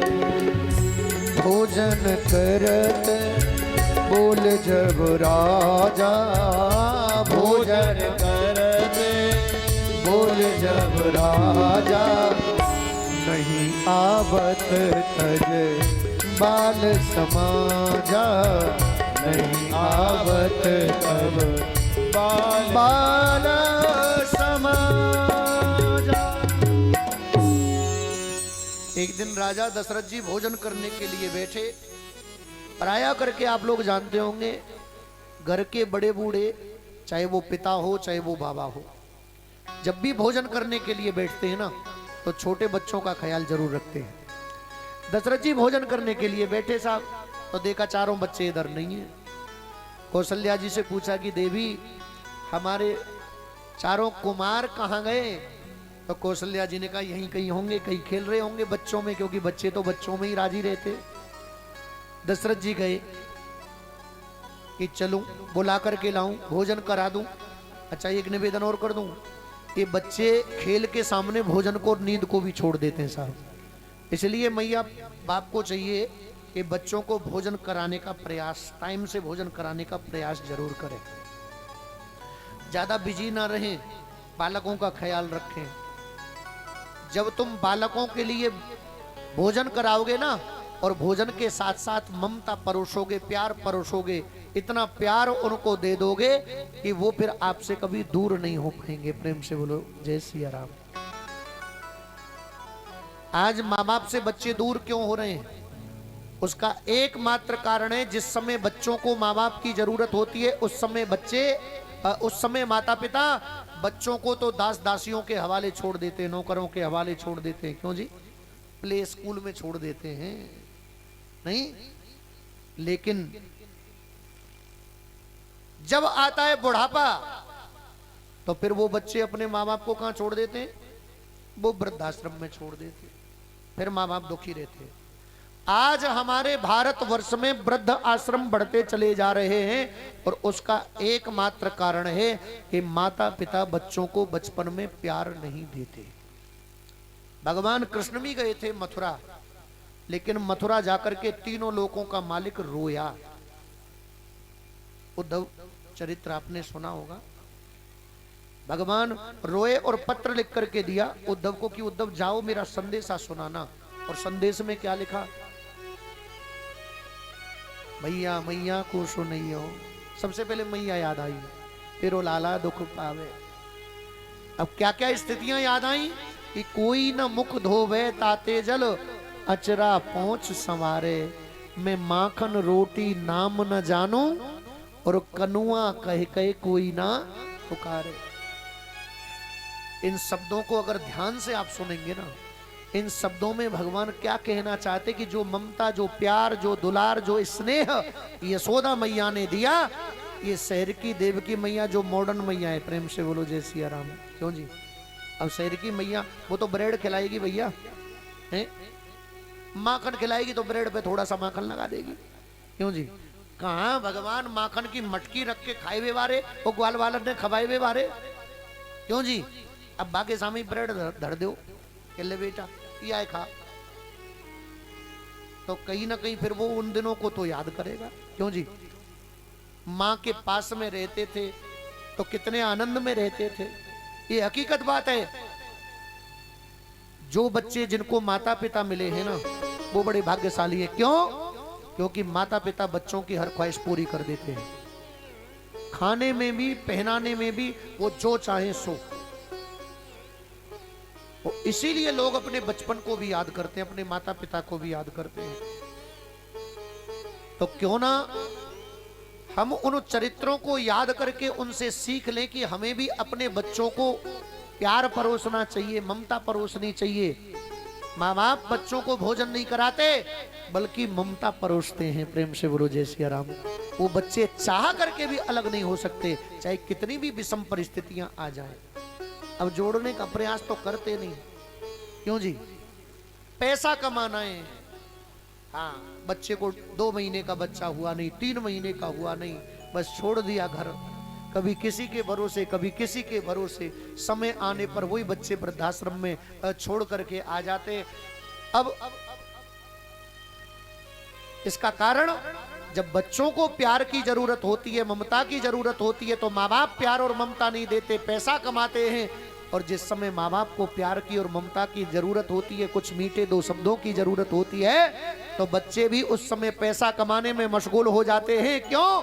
क्योंकि ये संस्कार मिला तो माँ बाप से ही। प्रेम से बोलो जय सिया राम। इसलिए इतना ज्यादा पैसा मत कमाइए, भगवान से प्रार्थना करिए कि भगवान इतना दीजिए जामे कुटुंब समाए, और मैं भी भूखा ना रहूं, कोई साधु भी भूखा ना जाए।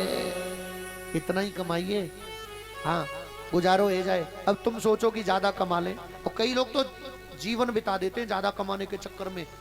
बोले बैठ के खाएंगे आराम से, पहले कमा ले। वो वास्तव में ऐसा ही है जाए, फिर बैठ के ही खामे, कई तो लौट के खामे। फिर क्यों? क्योंकि फिर शरीर में बीमारी इतनी पैदा है जाए कमाई के चक्कर में, फिर वो चारपाई पे बैठो रहे चाहे लूटो रहे, है ना। जिंदगी छोटी सी है, खुश होकर के जी लीजिए। तुम सोचो कि कल जिएंगे तो कल नहीं आने वाली। प्रेम से बोलो जय सिया राम। खुशी ढूंढने वाले और खुशी से जीवन जीने वाले तो झोपड़ी में भी जीवन आनंद का जी लेते हैं। प्रेम से बोलो जय सिया राम। क्यों जी? और कई लोग कमाते कमाते कमाते कमाते जिंदगी निकाल देते हैं।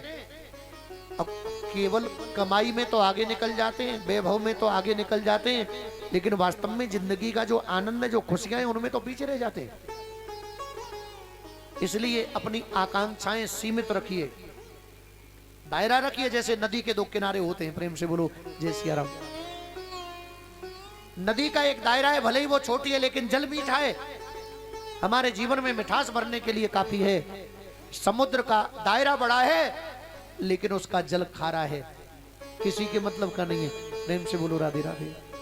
तो जीवन में मिठास तभी आएगी जब एक सीमित अपना दायरा बना करके और उसमें जीवन जियोगे। इसीलिए लोग नौकरी ज्यादा पसंद करते हैं। बोले 10, 20, 50 हजार, लाख, 2 लाख की जितने की लग जाएगी ठीक है, अपना अपनी जिंदगी जिएंगे। क्यों जी? क्योंकि बिजनेस में तो थोड़ी टेंशन होती है, रिस्क होती है। हाँ बंधुओं, गृहस्थ आश्रम में ये बालक अगर ना हो तो आनंद नहीं आता है। बच्चों का होना जरूरी है।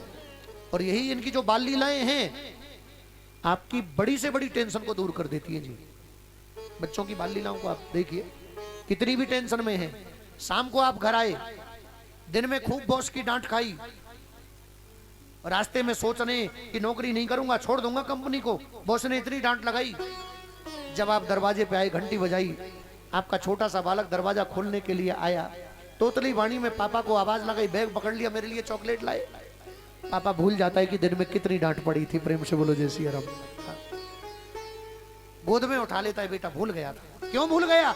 टेंशन में था, बॉस ने डांट लगाई, काम बिगड़ गया था, चल तेरे लिए चॉकलेट दिला के लाता हूँ। सारी टेंशन खत्म हो जाती है। यही तो आनंद है गृहस्थ आश्रम का।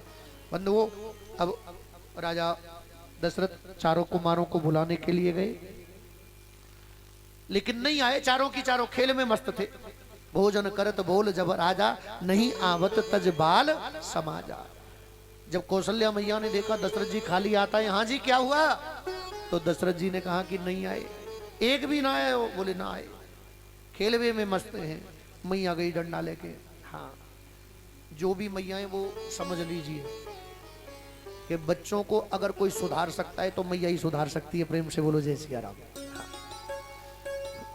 अब इन चारों कुमारों ने मैया को देखा तो तुरंत आ गई आगे।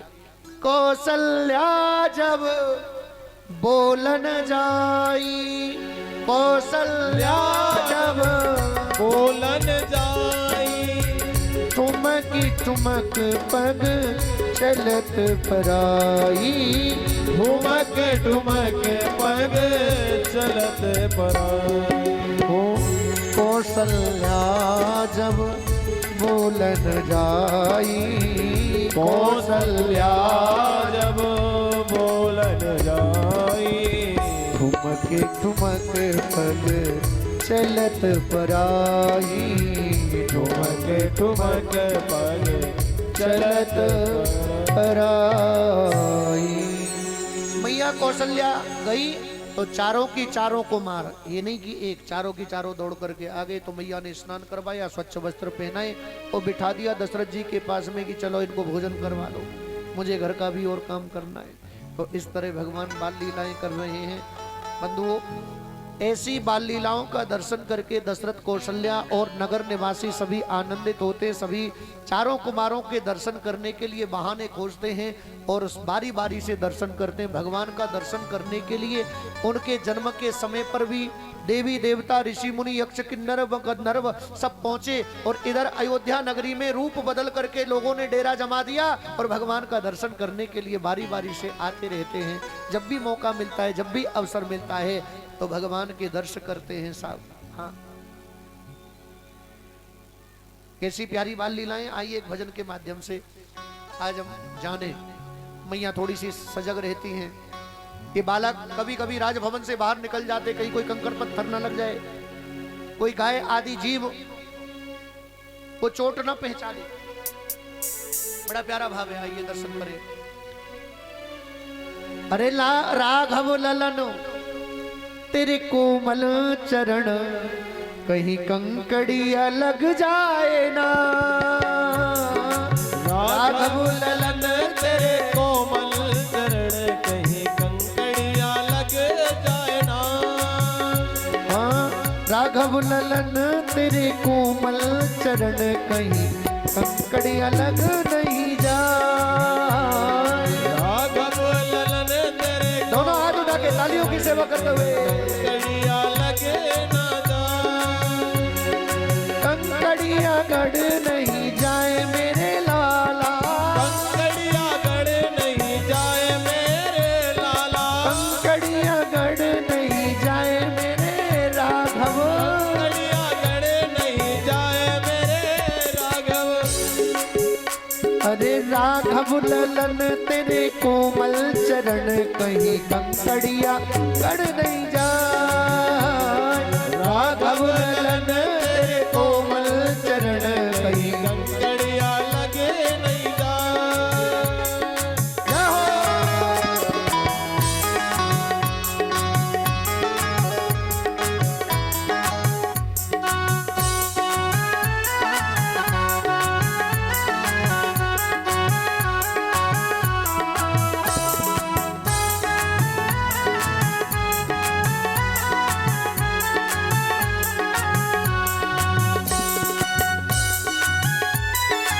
जय हो।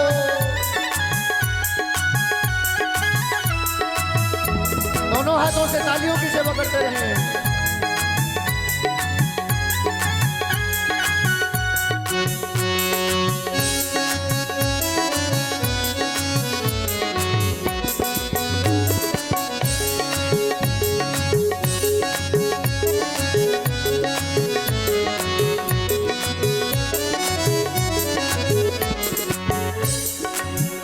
राम जी कभी कभी बिना पन्हैया के, पन्हैया समझते हो, छोटी छोटी जूतियां, उनके बिना निकल जाते हैं गलियों में।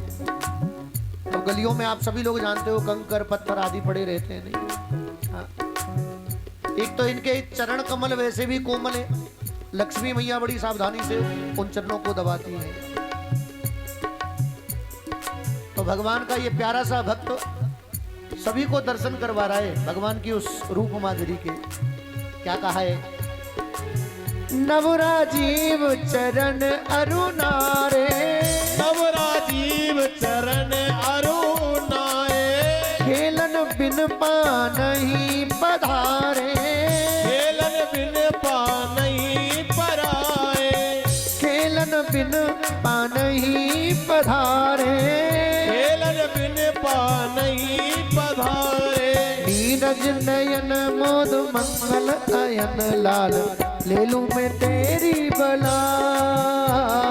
राघव ललन तेरे कोमल चरण कहीं कंकड़िया गड़ ना जाए। अरे राघव ललन तेरे कोमल चरण कहीं कंकड़िया लग नहीं जाए। राघव ललन तेरे कोमल चरण कहीं कंकड़िया लगे ना जाए। हाँ रवि कर उदित शीश नहीं छाई। रवि कर उदित शीश नहीं छाई। बदन निरख सर सिज सकुचाई। पदम पीड़ित कर रंग सक चाहे। बदन निरख सर सिज सकुचाई। बदन निरख सर सिज सकुचाई। सूरज किरण पर असरन सरन कहीं मुकुड़ा नहीं कुमलाए।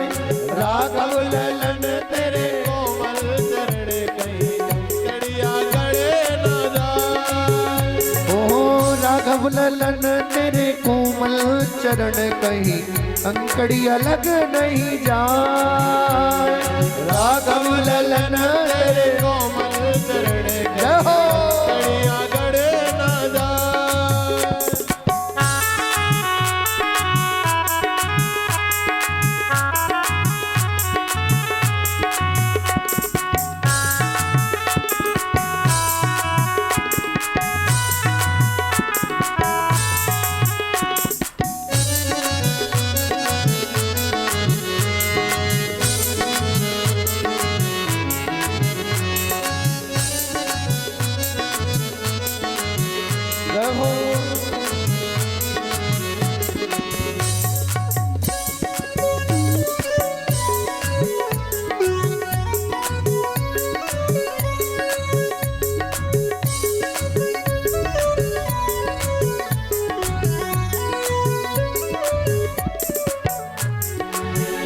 लालन यही अंगना में खेलो, लालन यही अंगना में खेलो, कलबल बचन तोतले बोलो, कलबल बचन तोतले बोलो, लालन यही अंगना मिल खेलो, लालन यही अंगना मिल खेलो, कलबल बचन तोतले बोलो, कलबल बचन तोतले बोलो, चितवन चपल चाल मंजुल मचल देख, सुषमा सरस कर जाए, राघव ललन तेरे कोमल चरण कहीं कड़िया गड़ ना जाए, ओ राघव ललन तेरे कोमल चरण कहीं कंकड़िया गढ़ नहीं जाए, राघव ललन तेरे कोमल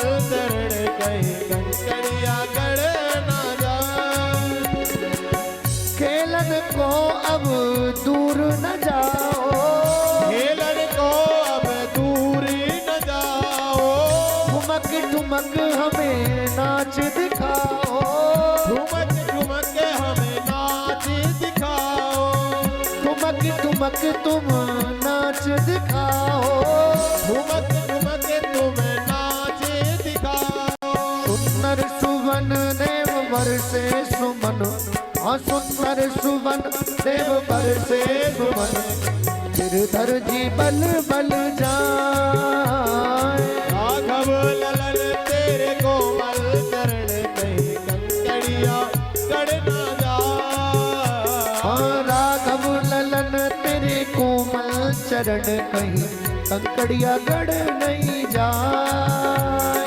राघव ललन तेरे कोमल चरण कहीं कंकड़िया गढ़ नहीं जाए, कहीं कंकड़िया गढ़ नहीं जाए, कहीं कंकड़िया गढ़ नहीं जाए।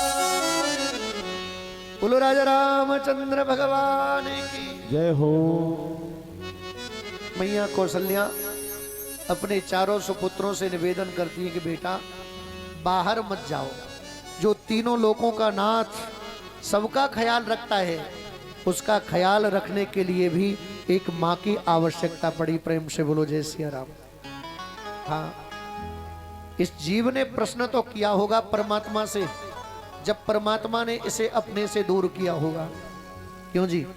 पूछा तो होगा कि तुम मेरे साथ नहीं रहोगे तो मेरा मन कैसे लगेगा, मेरी देख रेख कौन करेगा, मैं आपके बिना कैसे रहूंगा? तो भगवान ने कहा होगा कि बेटा चिंता मत कर, तू जा, मैं अपने ही जैसे तेरी रक्षा सुरक्षा के लिए, तेरे जीवन के पालन पोषण के लिए, तुझे धन बल ज्ञान प्रदान करने के लिए माता पिता और गुरुओं को तेरे से पहले मैंने संसार में भेज दिया है। प्रेम से बोलो जय सिया राम। क्यों जी? माँ बाप कौन होते हैं? भगवान ही तो होते हैं। अब लोग न माने वो अलग बात है, घर के भगवानों को छोड़ करके दर दर भटके वो अलग बात है, लेकिन मैं निवेदन कर दूं उस तीनों लोगों के मालिक को भी ना, उसे भी माँ की जरूरत पड़ी है, उसे भी पिता की जरूरत पड़ी है। प्रेम से बोलो जय सिया राम। हाँ, वो भी माँ का सम्मान करता है, वो भी पिता का सम्मान करता है। और देखिए माँ ने इन तीनों लोगों को के मालिक को बोलना भी सिखाया, चलना भी सिखाया। क्यों जी?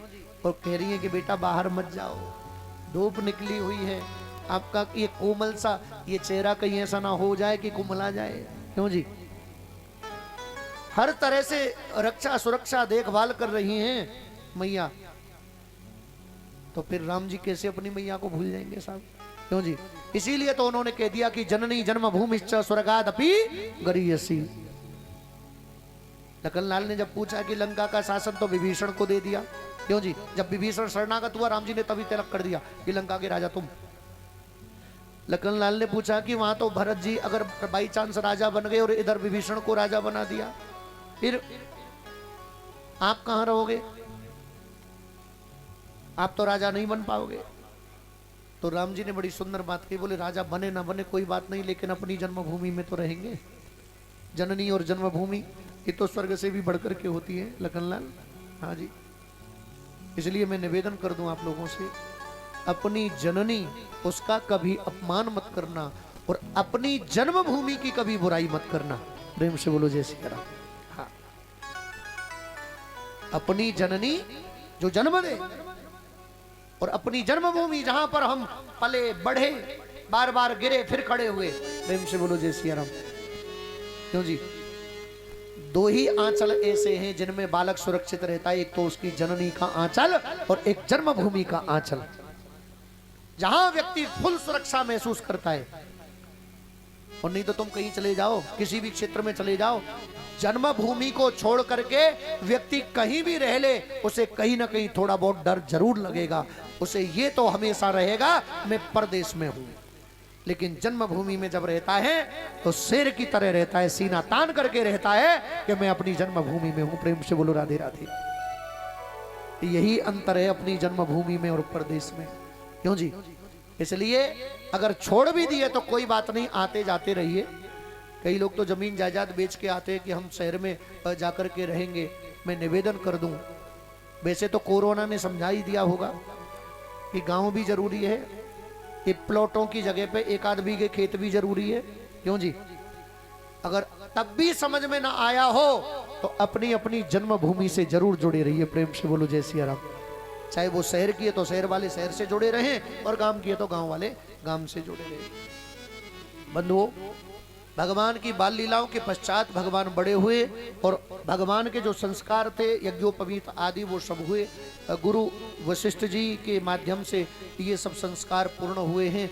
एक दिन क्या हुआ, एक दिन विश्वामित्र जी आ गए मांगने के लिए साहब, और आकर के कहने लगे, अनुज समेत देहु रघुनाथा निश्चर बध में हो सना था। बोले आप हमें राम जी को दे दीजिए लखनलाल जी के साथ में।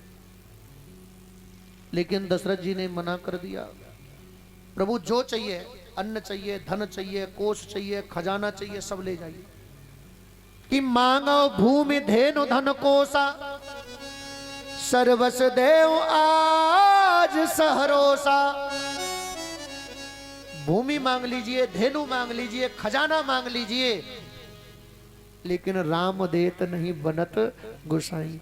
मैं राम लक्ष्मण को नहीं दे सकता। अच्छा, करनी भगवान की वशिष्ठ जी भी आ गए। क्या बात चल रही है दोनों गुरु शिष्य में? बोले गुरुदेव, विश्वामित्र जी मांगना चाहते हैं हमारे राम लक्ष्मण को, ये दोनों ही तो मेरी आंखें हैं, अगर ये इनको ले जाएंगे तो फिर मेरा जीवन अंधेरे में हो जाएगा कि नहीं हो जाएगा? वशिष्ठ जी ने समझाया कि कहे वशिष्ठ बहुविधि समझावा, भावी बस न ज्ञान उर आवा। वशिष्ठ जी ने खूब समझाया जी, लेकिन वशिष्ठ जी की कुछ बात समझ में आ गई। हाँ, आखिरकार राम लक्ष्मण को विश्वामित्र जी को दे दिया और राम लक्ष्मण को लेकर के विश्वामित्र जी चले साहब। और जब चले तो मैं आपको बता दूं, सबसे पहले ताड़का से मिलना हो गया साहब। इसने देखा एक महात्मा जी दो सुंदर बालकों को लेकर के जा रहे हैं। इसने आक्रमण कर दिया, लेकिन एक क्षत्रिय का बालक कभी भी हथियारों से रहित नहीं होता है।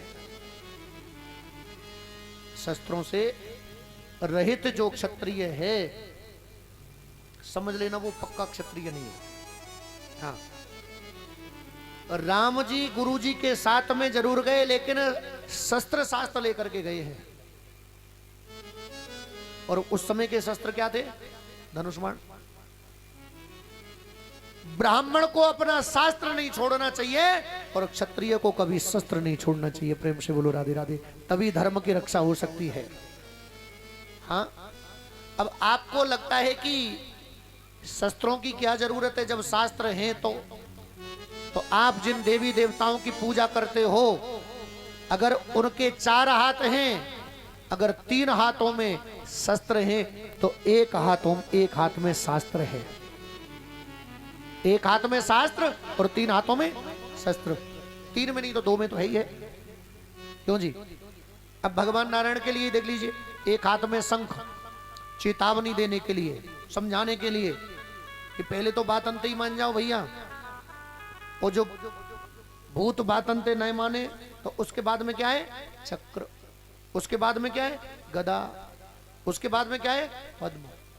तो पहले तो भगवान पद्म माने कमल से मनाते, फूल से मनाते, उसके बाद में शंख बजाते कि अब चेतावनी दे रहा हूं, कि तो मान जा, नहीं तो फिर हमारे पास में सुदर्शन भी है। प्रेम से बोलो जय सिया राम। तो जब हमारे नारायण के हाथ में ये सब चीज हैं, राम जी के हाथ में भी धनुष बाण है, और कृष्ण के हाथ में भी मुरली भी है और सुदर्शन भी है। क्यों जी? तो अब मैयाओं की बात कर लो, दुर्गा मैया, महाकाली मैया, सबके हाथ में हथियार भी, शस्त्र भी, पुष्प भी, शंख भी। तो कहीं ना कहीं शस्त्र और शास्त्र दोनों को ही व्यक्ति को साथ में रखना चाहिए। शास्त्र से मार्गदर्शन प्राप्त करो, शास्त्र से भी धर्म की रक्षा करो, और जब शास्त्र कमजोर पड़ जाए, शास्त्र से रक्षा ना हो पाए, तो फिर शस्त्र भी हाथ में रखिए। प्रेम से बोलो जय सिया राम। अकेला शास्त्र नहीं रख सकता है, शास्त्र और शस्त्र दोनों ही होने चाहिए। एक हाथ में माला और एक हाथ में भाला, ये जरूरी है साहब। योगी जी वाला सूत्र, लेकिन योगी जी ने भी ये सूत्र रामायण में से ही लिया है। प्रेम से बोलो जय सिया राम। हाँ, तो ताड़का, ये वहां पर ताड़क वन में रहती है, और ये लंच डिनर ब्रेकफास्ट जो भी होता है, ये मनुष्यों का आहार करती है। ताड़क रामायण में जब रामलीला होती है तो ताड़का आती है, वो कहती है, परिचय उसका पूछते हैं महात्मा।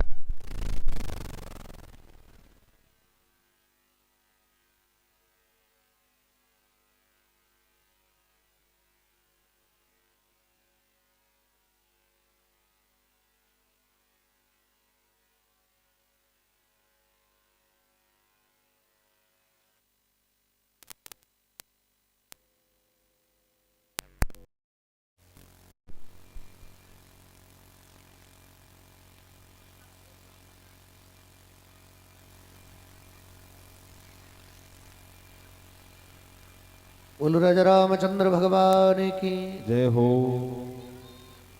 तो ताड़का अपना परिचय कैसे देती है कि वो कहती है कि मैं ताड़क वन में रहती हूँ और ताड़का मेरा नाम, और ऋषि मुनियों को खा करके मैं करती हूँ आराम। ऐसा वहां पर मंचन जब होता है रामलीला में, तो ताड़का कुछ इस तरह से कहती है।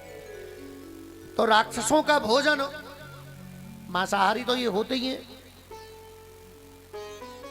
तो ये जानवरों का भी मांस खाते हैं, ये पंछियों का भी मांस खाते हैं, और इनको जुगाड़ बैठ जाए तो ये आदमी को भी खा जाए, जैसे ताड़का। तो मांसाहारी लोग अभी नहीं, पहले भी थे। आखिरकार राम जी ने धनुष पे बाण चढ़ाया, एक ही बाण प्राण हरि लीना, दीन जानते निज पद दीना। एक ही बाण में इसके प्राणों का हरण कर लिया और अपने धाम के लिए भेज दिया। बोलो राजा रामचंद्र भगवान की जय हो। उसके बाद में पहुंचे गुरुजी के आश्रम पर। यज्ञ होना था, यज्ञ की रक्षा के लिए राम लक्ष्मण को नियुक्त कर दिया गया है। अब वहां पर मारीच भी आया, सुबाहु भी आया, तो सुबाहु का तो वध कर दिया और मारीच को समुद्र पार फेंक दिया साहब। लेकिन वही मारीच, राम जी ने उसे छोड़ तो दिया, लेकिन वही मारीच फिर सीता जी के हरण में सहयोगी भी बना था। क्यों जी? इसलिए दुश्मन को कभी ढीला नहीं छोड़ना चाहिए। बीमारी को भी उस पे भी तुरंत कंट्रोल करो। कई लोग होते ना कि बुखार आयो, हरे पत्ता वाली गोली ले ले, क्या ना है ये हरे पत्ता वाली गोली खाए खाए के ऐसा के टाइफाइड भी बन जाए। हाँ, एक व्यक्ति के जीवन में घटी घटना बता रहा हूं मैं, हरे पत्ता वाली गोली का। अब तुम्हें सूट कर रही है तो खैर खाते रहो। एक व्यक्ति किसान था, मेरे पिताश्री बीमार हुए तो फिर मुझे उधर हॉस्पिटल में उनके साथ रहना पड़ा, और रहना नहीं पड़ा बल्कि मैं अपनी मर्जी से ही रहा था, क्योंकि हमारे दो भाई और हैं, एक हमसे छोटे एक बड़े, वो तो अपने गृहस्थ आश्रम की जिम्मेदारी संभाल रहे हैं। तो हम ही एक ऐसे जो फ्री हैं, तो जब उधर होते हैं तो फिर माता पिता की देखभाल करते हैं। तो पिताजी बीमार हुए तो हम वहां गए हॉस्पिटल में। एक व्यक्ति वहां पर आया था, वो पास में ही बेड पे, उसको नंबर मिल गया। अब वैसे तो वो मुझे स्वस्थ दिख रहा था, तो मैंने उसको पूछा, हाँ श्रीमान जी तुम कैसे? क्योंकि उसकी एक्टिविटीज बता रही थी, कभी मोबाइल चलावे तो कभी गेम खेले, कभी क्रिकेट मैच देखने लगे 2020। मैंने की तू तो यार भले आदमी ठीक ठाक सो लग रहा हो, तू यहाँ कहीं बढ़ती है वो? तो उसने बताया, बोले महाराज मैं एक किसान हूं, मुझे बुखार आता था, हरे पत्ता की गोली खा लेता था। एक दिन वो हरे पत्ता की गोली ऐसा रिएक्शन उसने किया है कि अब मुझे श्वास भी नहीं लिया जाता है, श्वास की बीमारी बन गई उसको, कोई इन्फेक्शन हो गया, रिएक्शन कर गई। बोले महाराज मैं इस गोली को कम से कम 20 साल से खा रहा हूं। कितने साल से? 20 साल से। और अब ऐसा इन्फेक्शन हुआ है कि मेरा दम घुटने लगता है, अचानक श्वास रुक जाता है। ये हुआ कब? बोले मैं मुझे बुखार आ रहा था और मैंने वो गोली ले ली। खेत में पानी लगा रहे हो तो दवा हमेशा वैद्य के परामर्श में ही लेनी चाहिए। और आजकल तो चेकअपन की व्यवस्था चल गई है, बुखार आवे अपनो चेकअप करवाओ, 2-4 दिन तो देखो, 2-4 दिन तो देख लो, इंतजार करो कहीं अपने आप ही चलो जाए, न जाए तो बाबा रामदेव के उपाय न करो। तुम्हारी रसोई में ऐसे उपाय हैं, आंगन में तुलसी है तो तुलसी को काढ़ो पियो, नीम गिलोय पियो, क्यों जी, सुदर्शन चूर्ण और वो त्रिफला, ये सब हमें ये देसी दवाई है, कभी रिएक्शन ना करे, इनने खाओ, है ना। ये हरे पत्ता की गोली के चक्कर में आए कि कोई नई और लंबी बीमारी ना बन जाए, इसलिए पहले चेकअप करवाओ और फिर दवा लेना चाहिए। और अधिकतर बुखार अगर लंबा पड़े तो फिर वो टाइफाइड और न जाने कौन सा फाइड बनता है और फिर वो फाइट करता रहता है। प्रेम से बोलो जय सिया राम। इसलिए बीमारी पर भी तुरंत कंट्रोल, दुश्मन पे भी तुरंत कंट्रोल। और जो व्यक्ति दुश्मन को ढीला छोड़ देता है ना, बीमारी को ढीला छोड़ देता है, तो जैसे सांप में लाठी मारो वो बच जाए, फिर वो छोड़े ना है, बदलो लेके छोड़े। ऐसे ही बीमारी को भी ढीला दोगे तो वो भी छोड़ेगी ना, बुरा नाम सत्य करवा देगी कि तो कब हरी ते मिला दी। प्रेम से बोलो राधे राधे। हाँ, कई लोग सोचते रहे ना ले लूंगो, कमर में दर्द ले लूंगो दवाई, बुखारे ले लूंगो दवाई, जब ले लूंगो जब ले लूंगो, ज्यादा जोर बेते वो कोई फायदा ना है। और एक बात और बता दूं, जब तक शरीर चल लो जब तक तो तुम्हारे सब प्यारे हैं। उस शरीर ने चारपाई पकड़ी तो तुम्हें कोई पूछ भी ना आवेगो, एक आध बार ही पूछेगो सुबह शाम, हाँ जी ठीक ठाक हो, दवाई ली, हाँ टाइम से दवाई लीजिए, फिर उपदेश और दे के जाएगो, अच्छा टाइम से दवाई लेना, अच्छा परहेज नहीं कर रहे होंगे, परहेज किया करो। फिर ऐसे खून उबले कि कहा कर दे खाट पे तो उठ के अक्संग के ना, यहाँ तो जोते बीत रही है के ना, भले आदमी जो तो नहीं कि सेब पपीता लिया आवे खाए को, ऊपर से उपदेश और दे रहो, खाली हाथ चलाओ चलो आयो, एक तो हाथ हलाम तो भयो के ना, और फिर कह रहे ऐसे रीजो ऐसे रीजो। अच्छा एक बात और है, जो भी आवे का कोई उपदेश दे तो चलो आवे, तो इन उपदेशन से कान पक जाए बीमार आदमी के। तो याते बढ़िया ही हुए कि आप अपना परहेज करिए, बीमारी जिस कारण से हो रही है पहले उस कारण को खत्म कर दीजिए। जैसे शुगर, मीठा नहीं खाना तो नहीं खाना, ऐसा ही बताते हैं मीठे से शुगर बढ़ती है। अब ये तो शुगर के भुक्तभोगी जाने, अपने को तो पता नहीं। हाँ, अब सामने आ जाए गुलाब जामुन तो सोचते चलो एक गोली ले लेंगे, खा ही लें, क्यों जी, अच्छा चलो देख लेते हैं। अब वह थोड़ी देर तो देखेंगे, फिर लगेगा अरे देख क्या लें अब इसको फिर रिजल्ट क्या होता है, फिर वो शुगर हाई। तो देखो 80% बीमारी आपकी परहेज से खत्म हो जाती है भाई, जिससे वो बीमारी पनप रही है उस कारण को दूर कर दो ना। दवा कभी बीमारी को खत्म नहीं करती, दवा तो बीमारी को, उसका नाम ही दवा है, दवा देती है। प्रेम से बोलो जय सिया राम। बीमारी खत्म होती है परहेज से, इसलिए परहेज करना चाहिए। पहले कारण जानो फिर निवारण जानो। प्रेम से बोलो जय सिया राम। और सबसे बड़ा निवारण है परहेज करना, सावधानी बरतना। प्रेम से बोलो जय सिया राम। बंधुओं, अब यज्ञ पूरा हुआ, समय आने पर जब यज्ञ पूरा हो गया जी, पता है फिर क्या हुआ, चिट्ठी आ गई जनकपुर से सीता जी के विवाह की। गुरुजी ने शिष्यों से कहा कि भैया चलें। बोले कहाँ? बोले जनकपुर में जनक नंदिनी का विवाह महोत्सव है, स्वयंवर है। तो गुरुदेव जैसी आपकी इच्छा। बोले हमारी इच्छा तो यही है कि वहां चलें। अब बहुत दिन हो गए यज्ञ में भंडारा खाते खाते, पूड़ी खाते खाते, कुछ बढ़िया वाली दावत भी देख लेते हैं। प्रेम से बोलो जय सिया राम, क्योंकि बारात में दावत बड़ी बढ़िया मिले है ना। अब भंडारे में तो ये हलवा पूड़ी सब्जी मिलेंगे बाबा के आश्रम पे, और क्या मिलेगा? सुबह नाश्ते में पुआ मिल जाएगा, चना मिल जाएगा। नहीं, प्रेम से बोलो राधे राधे। नहीं, लेकिन दावत तो दावत ही होती है साहब, वहां तो फिर बढ़िया बढ़िया दावत मिलनी है। तो चलिए साहब। अच्छा, अब गुरुदेव दोनों शिष्यों को साथ लेकर के निकले। हाँ, अरे लागल जनकपुर में मेला, देखन को हमरा मनवा करेला। लागल जनकपुर में मेला, देखन को हमरा मनवा करेला। लागल जनकपुर में मेला, देखन को हमरा मनवा करेला। मनवा करेला भरा मनवा करेला। मनवा करेला मारा मनवा करेला। मनवा करेला भरा मनवा करेला। मनवा करेला मारा मनवा करेला। लागल लागल जनकपुर में मेला, देखन को हमरा मनवा करेला। लागल जनकपुर में मेला, देखन को हमरा मनवा करेला। दूर देश से बाबा आए।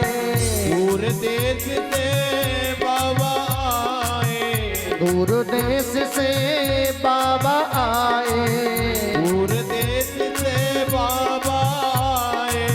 बाबा जी आए भैया बाबा आए। बाबा जी आए भैया बाबा जी आए। संग लिए दुई तो चेला, अरे संग लिए दुई तो चेला, देखन को हमरा मनवा करेला। संग लिए दुई तो चेला, देखन को हमरा मनवा करेला। लागल जनकपुर में मेला, देखन को हमरा मनवा करेला। लागल जनकपुर में मेला, देखन को हमरा मनवा करेला। मनवा करेला मारा मनवा करेला। मनवा करेला मारा मनवा करेला। मनवा करेला मारा मनवा करेला। मनवा करेला मारा मनवा करेला। ओ लागल ओ लागल जनकपुर में मेला, देखन को हमरा मनवा करेला। लागल जनकपुर में मेला, देखन को हमरा मनवा करेला। देखन को हमरा मनवा करेला। देखन को हमरा मनवा करेला।